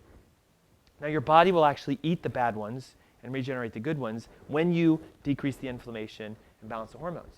So if we go real close, it works like this. That hormone or magnesium or vitamin lands on a receptor, and then inside the cell a whole cascade of stuff happens, and then the DNA gets activated. So could I swallow something or take something or get a toxic exposure like a cancer-causing hormone or some sort of toxin and make the DNA mutate? Could I do that? And whose fault is that? Your genetics or yours? Ooh, it's yours, not your genes. You guys get this? If I drink a gallon of bleach and I die, that's my fault. I decided to do that. The problem is, you guys don't realize you have drunk the equivalent of a gallon of bleach every time you shower with the chlorine that's in the water. Right. It's dumping over your body for the average of 4 to 5 minutes. It's the equivalent of almost a gallon of bleach. The question is, are you absorbing it or not? Okay, so you've got to learn how to clean yourself out. If you go real close, like electron microscopy and computer generations, they know that that is a piece of fat. Now watch this. Americans do they or do they not like to eat fat? Well, we like to eat it, but what are we told to do? Don't eat it. You do need to eat lots of fat, but it has to be the right kind of fat, right? So is butter a good fat for your membranes? Yes. Is margarine? No. Margarine makes it more inflamed. Canola makes it more inflamed. Did you know that? So vegetable-based oils, vegetable-based, not plant-based, vegetable-based oils make your membrane inflamed. Does canola cause hormone imbalance? Yes. It's been proven in science. Yet what is found at Whole Foods on sale because it's a healthy oil? It is not a healthy oil, but you're being told it is. Avocado will help the membranes, and it's one of the only ones you can cook at a certain degree. You can heat it up slightly. But the membranes that are repairing even stronger are things like MCT oil, coconut oil, avocado oil, those kind of things. They'll actually fix them. Olive is okay, but most people cook with olive oil. You should never, ever, ever cook with olive oil. Never heat it, ever. It has to stay cold and raw for it to fix the membrane. If you heat it up, it turns a little bit kind of orangish, yes? And it's automatically damaging to the membranes. You have to stop it. Now the problem becomes this. Everything I just talked to you about, all the oils and the chemicals, they are these kind of like xenoestrogens, for example. Here's the way it works. Just watch real quick. Everybody look up. Okay? If estrogen lands on a healthy cell, it'll do what it's supposed to do. But a xenoestrogen is an estrogen look-alike. They're found in plastics. They're found in chemical-based products, preservatives, herbicides, and stuff like that. It will land on the receptor, and it's not estrogen, and guess what it does? The same thing. So your body will actually feel as if it has too much estrogen when it's fine, normal. So your doctor doesn't check xenoestrogens. They say, I don't understand, your hormones are fine. Why are you falling apart? You may have too many xenoestrogens or toxic estrogens. You guys understand that? Here's some of the common ones. Phthalates. They are in every single plastic product you can find. Now watch real quick. Why did I put up a fork and Tupperware and all this stuff? Because when you put your food in there and you put it in the microwave and you heat it up, you put the xenoestrogens in the food, then you put a plastic fork into it and you pull it across. Some of the worst things are when you heat plastics. Now watch out. Right now, the challenge are those things. Can I take the lid right out off of that? Okay, this right here is the #1 hormone disruptor on the planet today. Why? It is made out of, and what kind of a liquid, hot or cold, travels across it? Hot. So every time you drink through this, what are you doing? You are drinking xenoestrogens. This is why all men and women have high estrogens, even though the doctor's like, you don't. And we're just going to throw it away now, right? Now, the inside of the cup is also lined with plastic, because paper would naturally absorb all the liquid, and what would happen? It would fall apart, and then all the liquid would come to the ground. So they plasticize the inside of everything today, everything. Most even stainless steel containers have a layer of plastic on the inside of them, so you got to be very, very careful. Soy is another big one. Where do a lot of the bioidentical hormones come from? Soy. Do you know why we grow so much soy in America today? Not to eat, but it's to make hormone replacement therapy drugs. Almost every farm that is growing soy will say, no, I actually sell the soy to a pharmaceutical company. I don't sell it to the grocery store. I don't sell it to the restaurants. You know, AstraZeneca comes along with their massive truck and they buy all of my soy because they make drugs out of this stuff. And it's found in a lot of foods. You've got to stop eating soy. There is a version of soy that is safe, and it is fermented soy. If it's fermented, it changes the chemical structure and makeup. But how many of you have had fermented soy in the last 90 days? Anybody? Right, because you didn't even know about it. Not soy sauce. Soy sauce is not fermented soy. No. Another one are chemicals, right? Parabens, SLS, propylene glycol. Where do you think these guys are? Where's a paraben found? All lotions, shampoos, creams, deodorants, personal care products are high in parabens. It's becoming so prevalent of knowledge of this that a lot of companies are taking it out, but they're leaving the sodium lauryl sulfate, which is the foaming agent. If you take soap that's real soap, guess what? You don't get bubbles. You get soap and oil and like a lubricant. If you want something to bubble, you have to add SLS to it. What is the #1 thing that you guys put in your mouth every single day, sometimes twice a day, that foams, that is destroying your health? Toothpaste, Colgate, Total, everything else. What do you use? Coconut oil and a version of a small amount of baking soda and charcoal activated powder to brush your teeth. Coconut oil. Coconut oil. Now watch. A lot of foods contain chemicals. Did you know commercial coffees, Starbucks, and all those things, heavily sprayed with pesticides? Even a lot of your organic coffees that you find at Earth Fare and Whole Foods and things like that, they have chemical, mold, biotoxins inside of them. Canola oil is by far the #1 consumed oil that destroys the membranes and throws the whole thing off balance. Got it? So what do we want to stop doing? All of this stuff, right? Now, did you know that pesticides sprayed onto foods will also do it? So do you have to buy organic food today? Yes. Now let's do an exercise. A 97%er will say what to me? Costs too much. That's for you to determine. It doesn't cost too much for me. You know what costs too much for me? $999 per month Blue Cross Blue Shield to have that policy. That costs a lot for me. I will rather spend my money on food than on Blue Cross Blue Shield. I'd rather do that. So I look at it as not an excuse, but to say it's an empowering moment for me. A 3%er would say, I don't care how much it costs because if I have no pesticides, my health is balanced and I'm healthy, that's worth everything. Heavy metals are a big issue because watch what a heavy metal does. It gets right inside of here. Let's say it's lead, okay? If it is lead and lead gets inside of here, did you know that lead never, ever lets go by itself? Ever. As soon as lead is there, stuck for the rest of your life. Mercury, stuck for the rest of your life in the receptor. The only way that the mercury can come out is if the cell dies and a new one comes back and there's no mercury on it. But if there's mercury in your blood, it'll go right back onto the new one. Where does mercury come from? You guys are all going to say fish, and it does not. You've been trained to say that so that you stop eating fish, because fish is healthy for you. Where does mercury come from? If you have a silver filling in your mouth, you have mercury in your body. Guaranteed. Guaranteed. Where else do we get it from? Every single year around September and October, what do? Flu shots and vaccines. Mercury in those. Does it come in fish? A little bit. But if you look at the dosages, it's 10,000 times more in your mouth and in the shots you guys get. So what do we need to do? We need to get that stuff out, yes? Where does aluminum come from? Watch out. Where does aluminum come from? Yes, antiperspirants, but what's the largest source of aluminum in your life? Pots and pans, but some of you actually buy it as a foil, and you wrap your food in it, and you cook in it. It's called aluminum foil, and you actually are okay doing this because you had no idea it was the most toxic thing on this planet.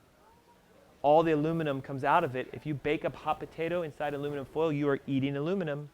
If you're rolling on standard deodorants, you're eating aluminum. Oh, it's even worse. PFOAs, even worse. Those are more toxic than aluminum. The coatings, non-stick coatings, worse than aluminum. Now, all baking trays in the United States are made out of aluminum. No, they're not. They're not 10 anymore. They're aluminum. All of them. So you go buy a cookie sheet. You shouldn't be eating cookies anyway because cookies are sugar. So if you're baking on them, what are you doing? You're putting aluminum inside. Where do we get flame retardants? How can you guys get exposed to a flame retardant? Scotchgard on furniture, yes. Number one source of flame retardants. Can I tell you? Nope. You know why? These batteries can explode and break and burn. And they know this, so they coat all phones in a flame retardant. And what do we do every day? All day, every day. And then what do?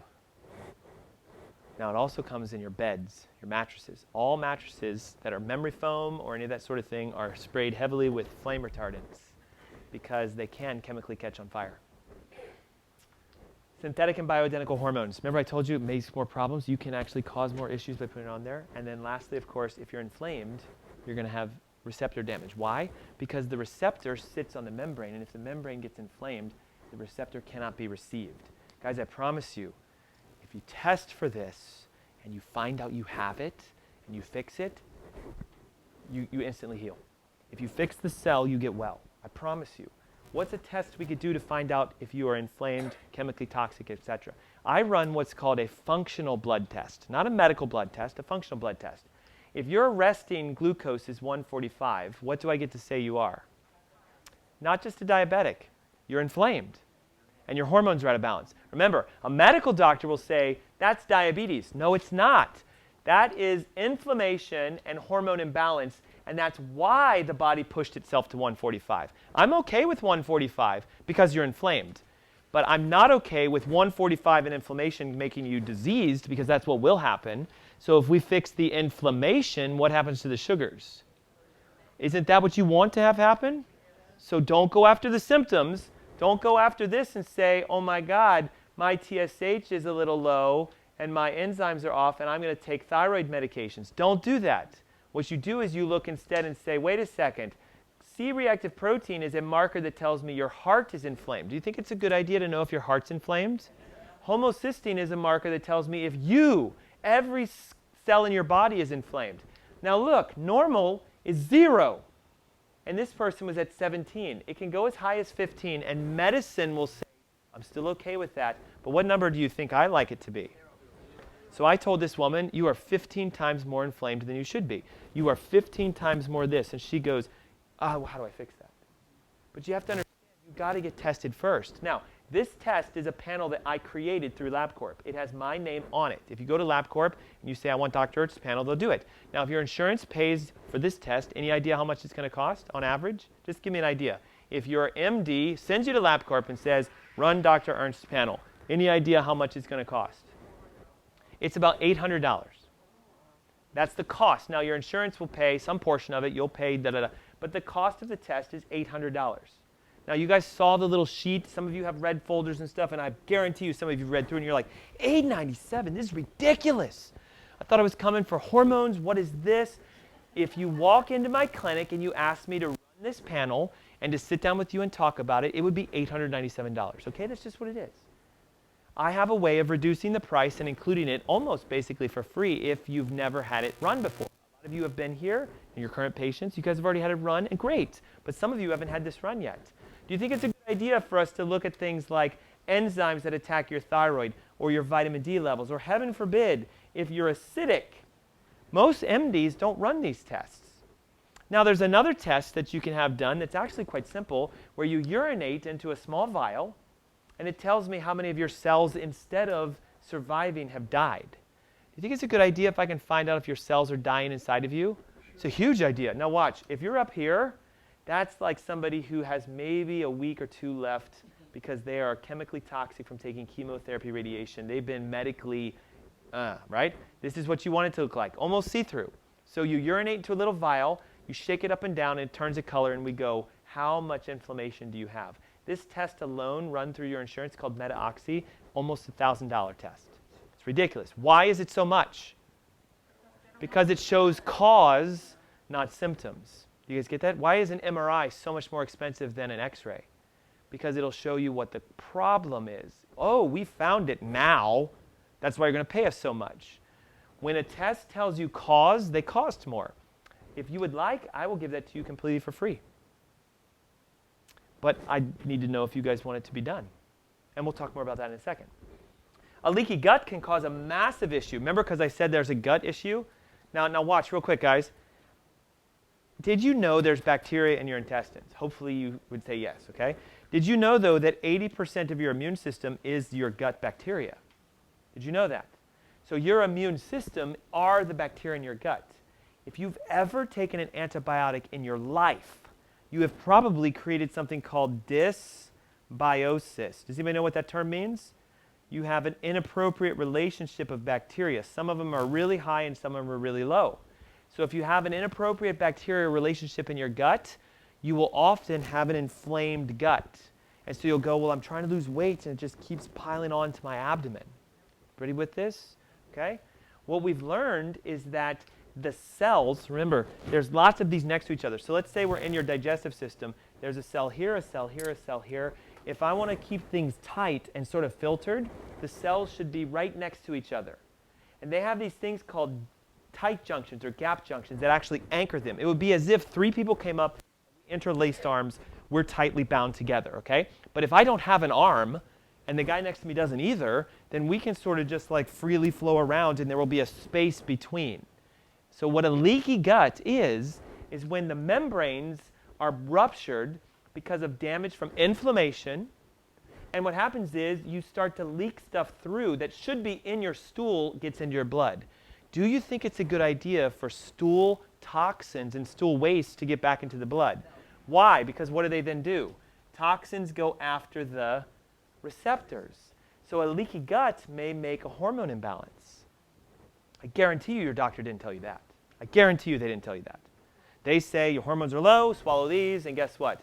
We cause problems. Now, if you also have this, what it also does is you get food sensitivities because the foods you eat are also in your stool, aren't they? Bits and pieces.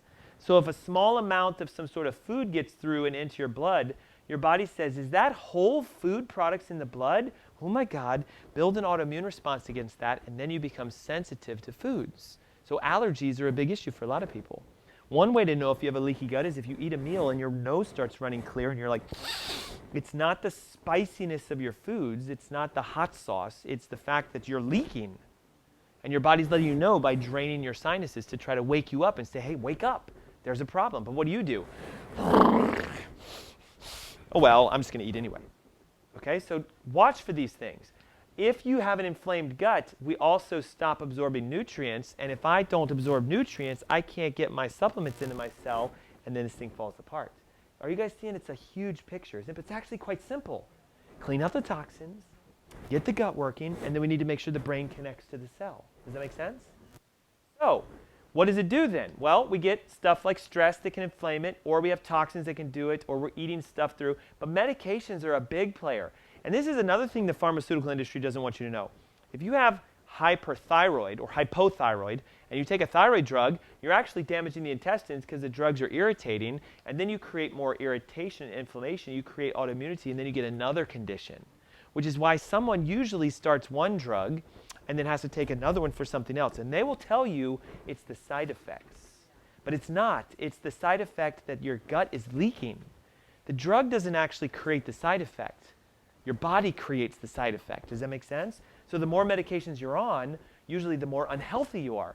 And doesn't that make you scratch your head, right? Because you take a medication to get healthier, but then when you take them, you get sicker.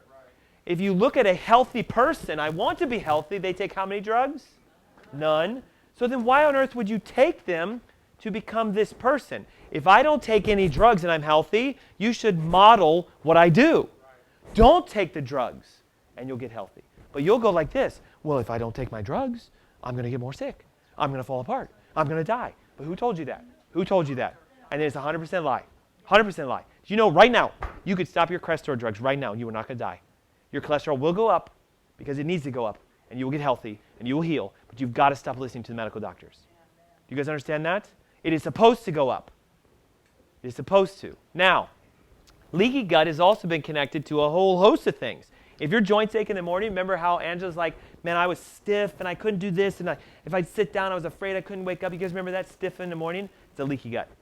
It's a leaky gut. Your joints are getting attacked. They're getting inflamed, and they're aching, and they're scratching, they're hurting.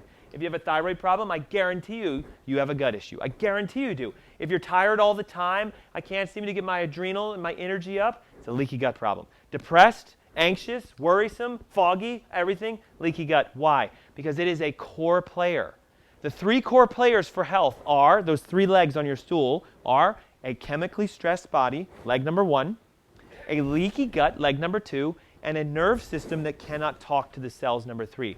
If you fix all three of those, I guarantee you will heal. Guarantee you, 100%. I have stage 4 cancer patients that no longer have cancer because they fixed those three things. I have diabetics that are no longer diabetic in 14 days because they fixed those three things. I repaired myself by fixing my primary interference, which for me was the neurological side.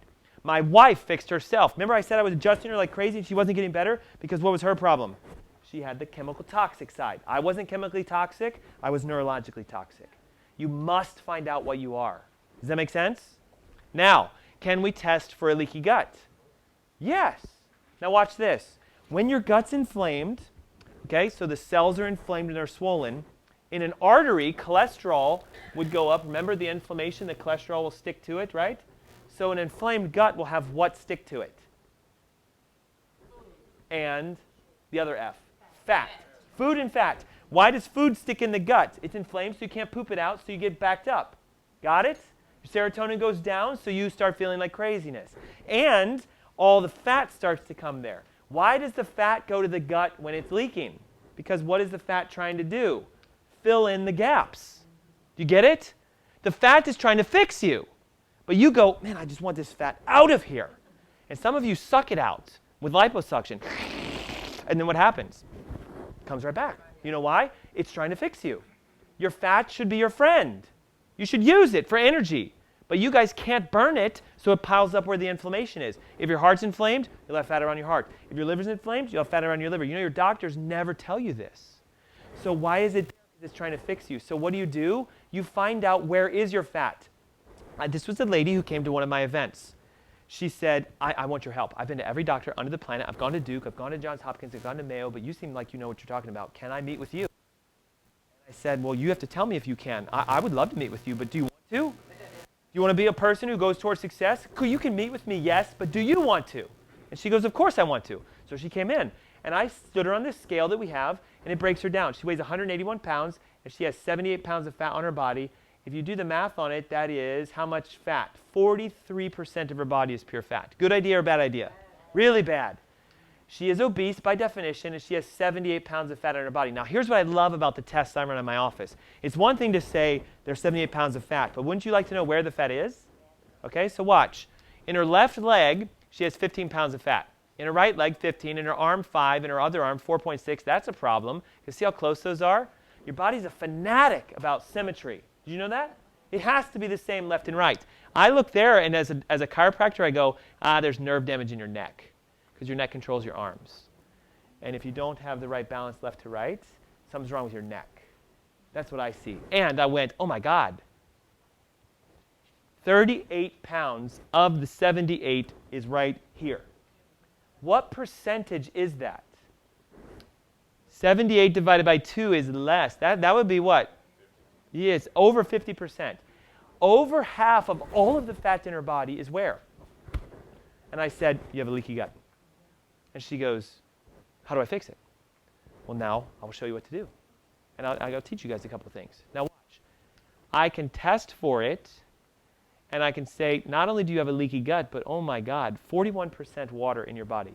What percentage of your body is water by definition? Do you guys know? If it was 80 or 90, we'd be very liquidy, right? 90% of my body has water, that'd be a problem. Technically, you've all been told like 60, 70, 80%. It's not really true. It's between about 50 to 60% of your body is supposed to be water. You should be half water. The problem is half of you are Coke and Pepsi and Mountain Dew and Sprite. And you're not drinking enough water. Would you guys just all agree with it? Most of us don't drink enough water. Now, if I'm dehydrated, is that a problem? Yes.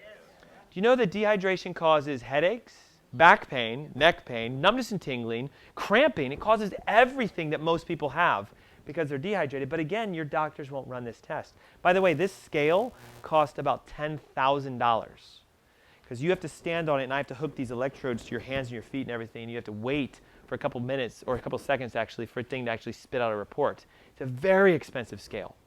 But I have several of them because, to me, it's worth buying it for you, because if you stand on that, I get to go, oh, now we know what to fix. Now remember, you may have that thing come back clean. Does that mean you're healthy?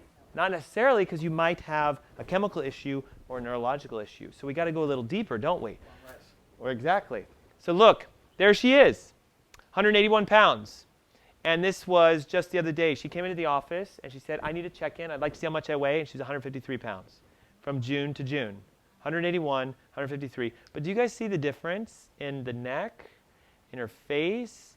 This is my office manager's mother. And I love the fact that she said, I live in Asheville. That's not going to prevent me from coming to see you. Now, how long of a drive is it between Charlotte and Asheville, out of curiosity? So if you say to me today, well, I live in Ballantyne, and you're in North Charlotte, it happens all the time. I'm in South Charlotte. North Charlotte is too far. That's a 97%er's excuse. The furthest that I have drives almost 4 hours one way and 4 hours back. I have patients even in South Carolina that come to see us. You have to decide if it's worth it or not for you. Here's what usually I start getting asked, right? Is my insurance going to pay for these tests that I talked about? Will they run that blood test? Will they do that meta-oxy test? Will they run the scale test? No. Partly because your doctor won't even run them. So what if you do go to your doctor and you say, hey, can you do this tinnitus scan? Can you check my measurements? They're not even going to know what it is. If they run a blood test, they'll run one, but they'll miss all the markers because they don't put C-reactive protein on there. You know why? There's no drug that lowers C-reactive protein. So why would I test what I can't give you a drug for? Do you guys know that? So they won't do it. Even if you ask them, they're going to say, your insurance isn't going to pay for it. Why do you want that to be done? You're going to have to pay for that. You guys realize your doctors, they think you don't want to pay for things. Did you know that? I asked my doctor to run an NMR panel on myself. It's a very specific cholesterol panel. It costs about $1,000. I said, will you run this on me? He goes, you're going to have to pay for it. I'm like, I will pay for it. He goes, you seriously want to pay $1,000 for a test? I don't think you should do that. And I'm like, I'm going to find another doctor. So you might have to fire your MD. You can do that, you know. How long will it take for my condition to improve if we find something? Right? These are common questions, yes? Would you guys agree, though, that what's going on in his body might be slightly different from what's going on in yours? So for me to say it's going to take about 6 weeks, I cannot say that until we get some tests done. Just to be totally transparent, on the average, between 3 months to a year, most people in my clinic are completely regenerated. And is a year a long time? I don't think it is, but that's up for you to decide. How about, since my insurance isn't going to pay for this stuff, how much does it cost? Well, we already found out just alone the blood test is $800. The meta-oxy test is about $1,000. So you saw on my sheets that if you just walk in without coming to an event, it's $897. But if you're here today, we slash it down to $497. And I do a whole bunch of stuff that I'll teach you in a moment. So $497 gets you the blood test, which doesn't even cost. I have to pay for that for you guys. And you're going to get the neurologic evaluation, the toxicity evaluation, and the body compositions. Basically, I'm going to ask you just to cover the small fees I have in regards to doing the testing, and you're going to get all the rest of it as a gift from me to you. And you'll get your first therapy session, and you'll get a 1-hour sit down with me to say, here's exactly what you should do to get well. It's going to be your call and your decision to decide if you guys do that. Is that fair? Yes. Okay. So what if I don't have a hormone problem? Well, you might have another issue going on. So it's really going to be your decision, right? Just because we're here today talking about hormones doesn't mean if you don't have a hormone problem, you wouldn't want to get advice. The special offer is for today. What it means is that little half sheet that's in that little document you have. Can I see yours for a second? If you have a red folder, you should have a little half sheet inside of here.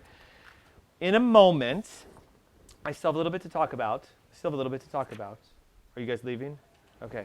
In a moment, you can take this form and fill it out and hand it in to my staff over there. And that's how you can secure the appointments and the times and everything else. They are masters of scheduling and everything. It's for them to do. Does it mean that you're necessarily going to come into my office on Monday if you ask for a Monday? I have no idea. They control my schedule. All I ask is that you would circle, say, like Monday at 10, if 10 works for you, and then circle another one just in case Monday and 10 is full. Let's try to make it really easy for them, because usually at an event, it's like whoosh, okay, and the lines are long, and then everybody gets upset. Make it as easy for them as you can. Name, date of birth, all the stuff we need for our system, circle it out. All I ask is scratch through the $897, write $497, and you guys can have an appointment. And who should do that? Only those who want to do it. I'm not here to get that. But if you're like, ooh, I'd love to do it, then go do it. Does that make sense? Now, the last one, and probably the most important. If your brain is not connected, then we could clean yourself out and we could fix your gut, but it's not going to do anything. So real simply, did you know that they've determined that the very first section of your spinal cord, brain to spinal cord, right here, is where the majority of your serotonin is received by your gut. Now this is wildly important, especially if any of you have ever gone to a chiropractor before. If we look at the spine from the side, we have the skull, we have the first bone, which is called C1, and then we have all the rest of the bones that make this arc. Right here, the space between these two is where the gut's nerve comes up and fills your brain with hormones. Now watch. If you have a little tiny spot in your neck or like a crick in your neck or anything like that, it's possible that that is preventing your gut from pushing the hormones into your brain. So if you have like a slight deviation in your skull, or you have the classic what's known as forward head posture that all of us have today from texting, text-neck, have you guys heard of this thing? From going like this too much. This alone is creating a hormone imbalance. So be very careful about taking care of your spine. What they've learned is that if serotonin is out through here, your brain doesn't feel good, and that you can actually get a release to the first cervical nerve. And some of you have experienced this, right? You come in, you get adjusted, you're just like, whoa, what's happening to me? All the hormones are rushing to your brain, and it's like this euphoria sense. And only those of you who have actually experienced this. Most chiropractors don't know how to do this adjustment. They don't know how to release it, because what they do is this stuff, don't they? And then they say, and then they go. That is not how you're going to fix that first one. And I'll show it to you in just a moment so you can see this. Also, they found out that your brain stem produces cortisol. And when cortisol goes up, you can't lose weight. So look, there are people that come to see me. Their guts are clean, but they still have a lot of fat on them. So they're not leaky. They are not chemically toxic, but they still have a lot of fat on them. And they go, what the heck? Like, I was sure I had a leaky gut. I know I'm chemically toxic. But the tests come back normal. That tells me it is a spinal issue. And what happens is usually we adjust them, and then they come back a week later and they go, oh my God, I lost 10 pounds. What the heck did you do to me? We took the cortisol point of your brainstem down in reduction in stress, and look what happens. We don't store fat, our blood sugar goes down, we go back to normal, pressures return to normal, because when it's too high, everything goes up. Does that make sense? When your neck and your brainstem are stressed out, your body becomes stressed out. Did you know cortisol is the #1 reason why most people can't sleep? If your cortisol is high at night, you can't sleep. If it's low during the day, you fall asleep. Because cortisol should be down when you sleep and high when you're awake. How it is for you is you're awake like crazy at night, and then in the afternoon you're like this. Because your cortisol is flipped. How do you fix that? You reset the neck, boom, it instantly goes back to normal within seconds. I've had patients go home and say, I slept like 13 hours after you adjust me, right to sleep. It's because you can do that or you can do something like this, right? Because this is stress, is it not? It's a form of stress in your spine, in your brain, so you can either release it structurally or you can just simply do it by yourself.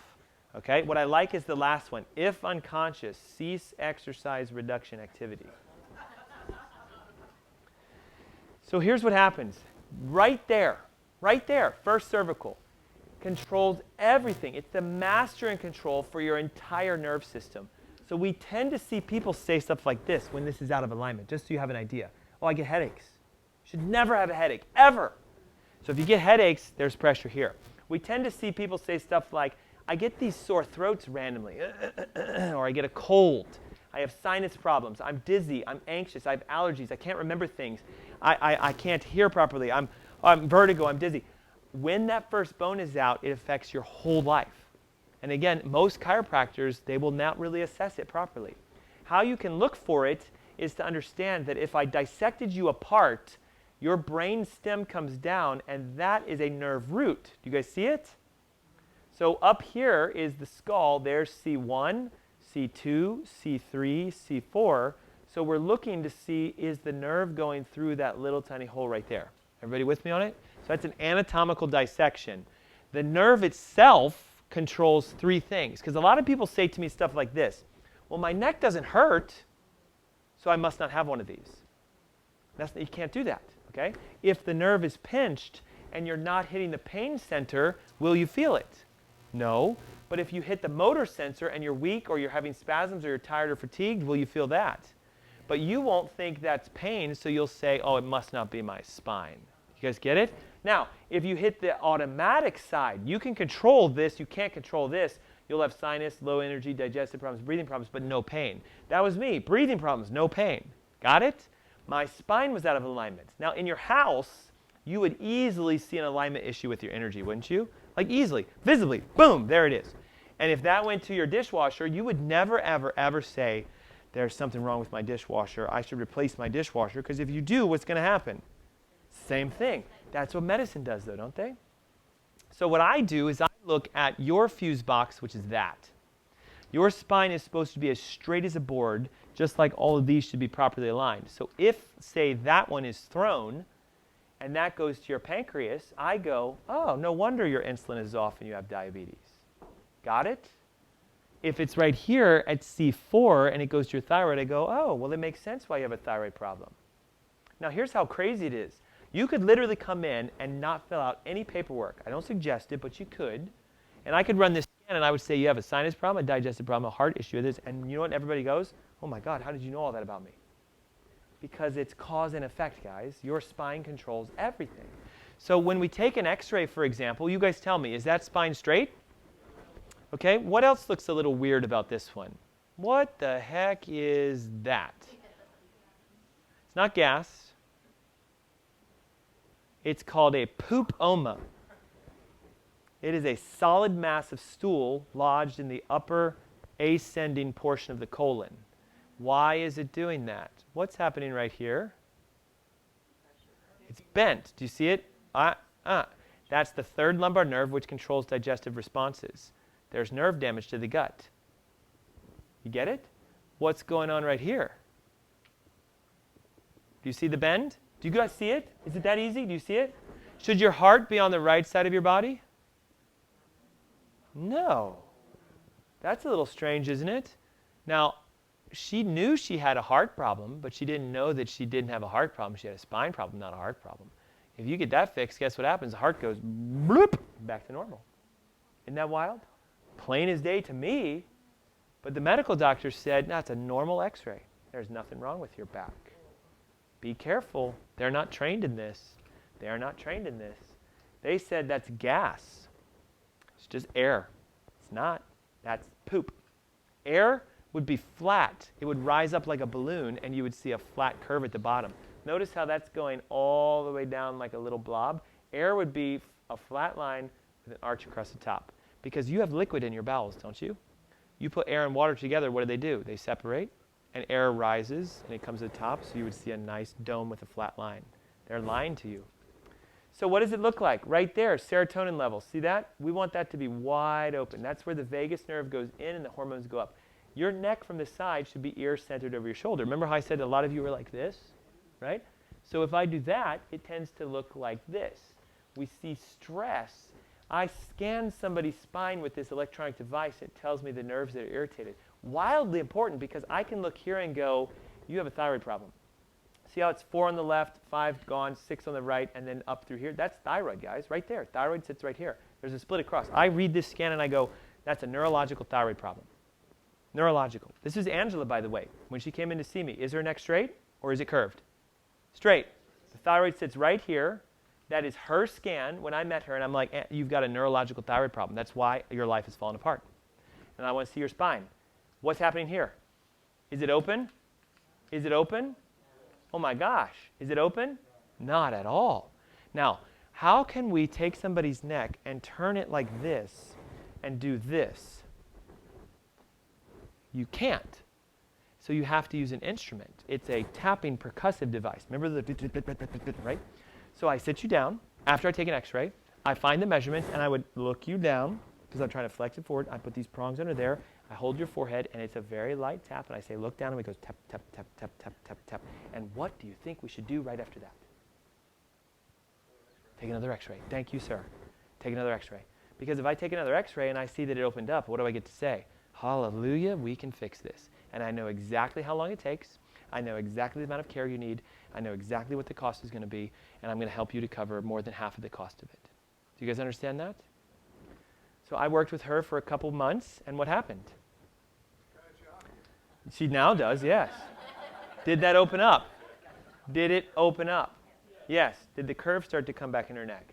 Yes. Did her thyroid start to receive the neurological power more? I put this here. Obviously, it doesn't look like that, but I put it there for you guys. How much weight did she say she lost? 35 pounds. From doing what? That. 35 pounds.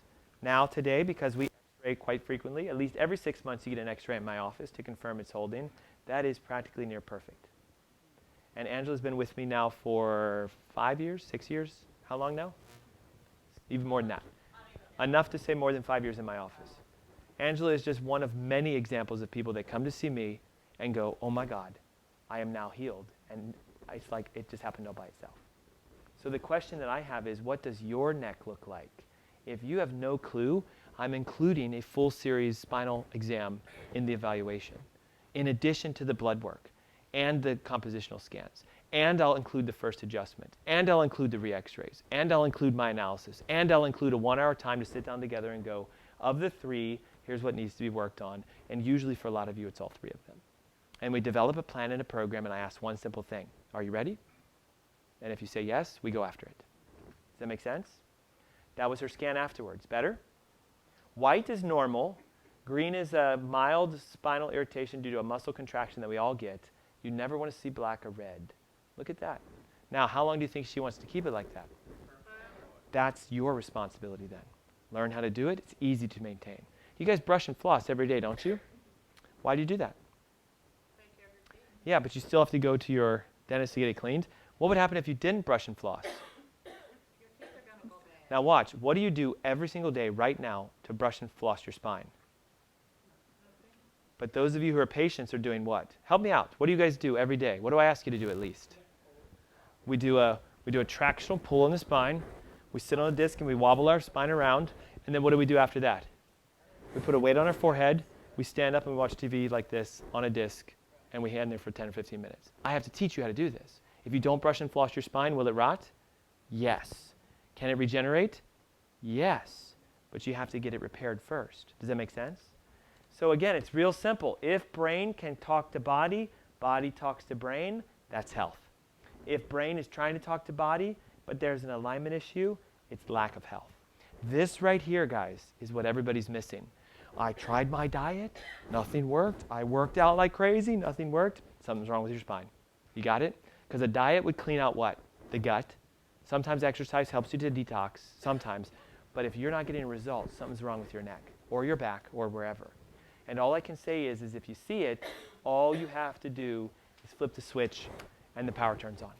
And when I say power, I say the ability for your body to regenerate itself. And I don't make this stuff up. I mean, I'm working with people who have been told, you're going to die in 2 weeks. And they're still here today.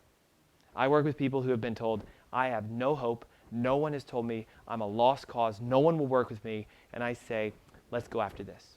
You would be amazed the number of people that I've seen that have everything from schizophrenic to bipolar to MS to Parkinson's to cancer to heart disease to even the easy ones like low back pain. Easy ones like low back pain. The ultimate question is, do you want to do something about it? So I'd like to take a quick review. What are the 3 things that cause hormone imbalance? Leaky gut, chemical toxins, and spine out of alignment. Hurrah! How would we test for a leaky gut? What test do we do? What's that? The fat in your abdomen. The amount of fat in your abdomen will tell us if you have a leaky gut or not. So you would stand on the scale, and we also have to find out how much is in your arms and your legs, right? How do I test for chemical toxicities? What's that? That could be one if we're going after heavy metals. But what would be the basic starting panel that we should do? We would run a functional blood work, and you should pee in that little thing to determine, my alarm's going off, pee in that little thing to see if the light, if it turns pink or not, right? And then how do we find out if you're neurologically stressed? Get the x-rays done to determine it. So do you guys know now what you might need to do? Okay, are we good? Why would a medical test come back normal but you still have an issue? They're not testing the right things, or they're testing superficially. And what of those three has the most power for self-healing? The neurological, because it runs the hormones, it runs everything. Do you guys understand that? So you could say, well, I'm going to go home and clean out my diet, clean out my gut. I'll do a coffee enema. That's great. That's beautiful. But if you have a nerve issue, it's not going to fix the problem.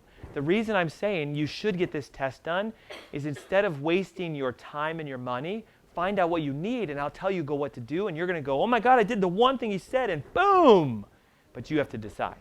Are we okay with that? So what do you get if you come in?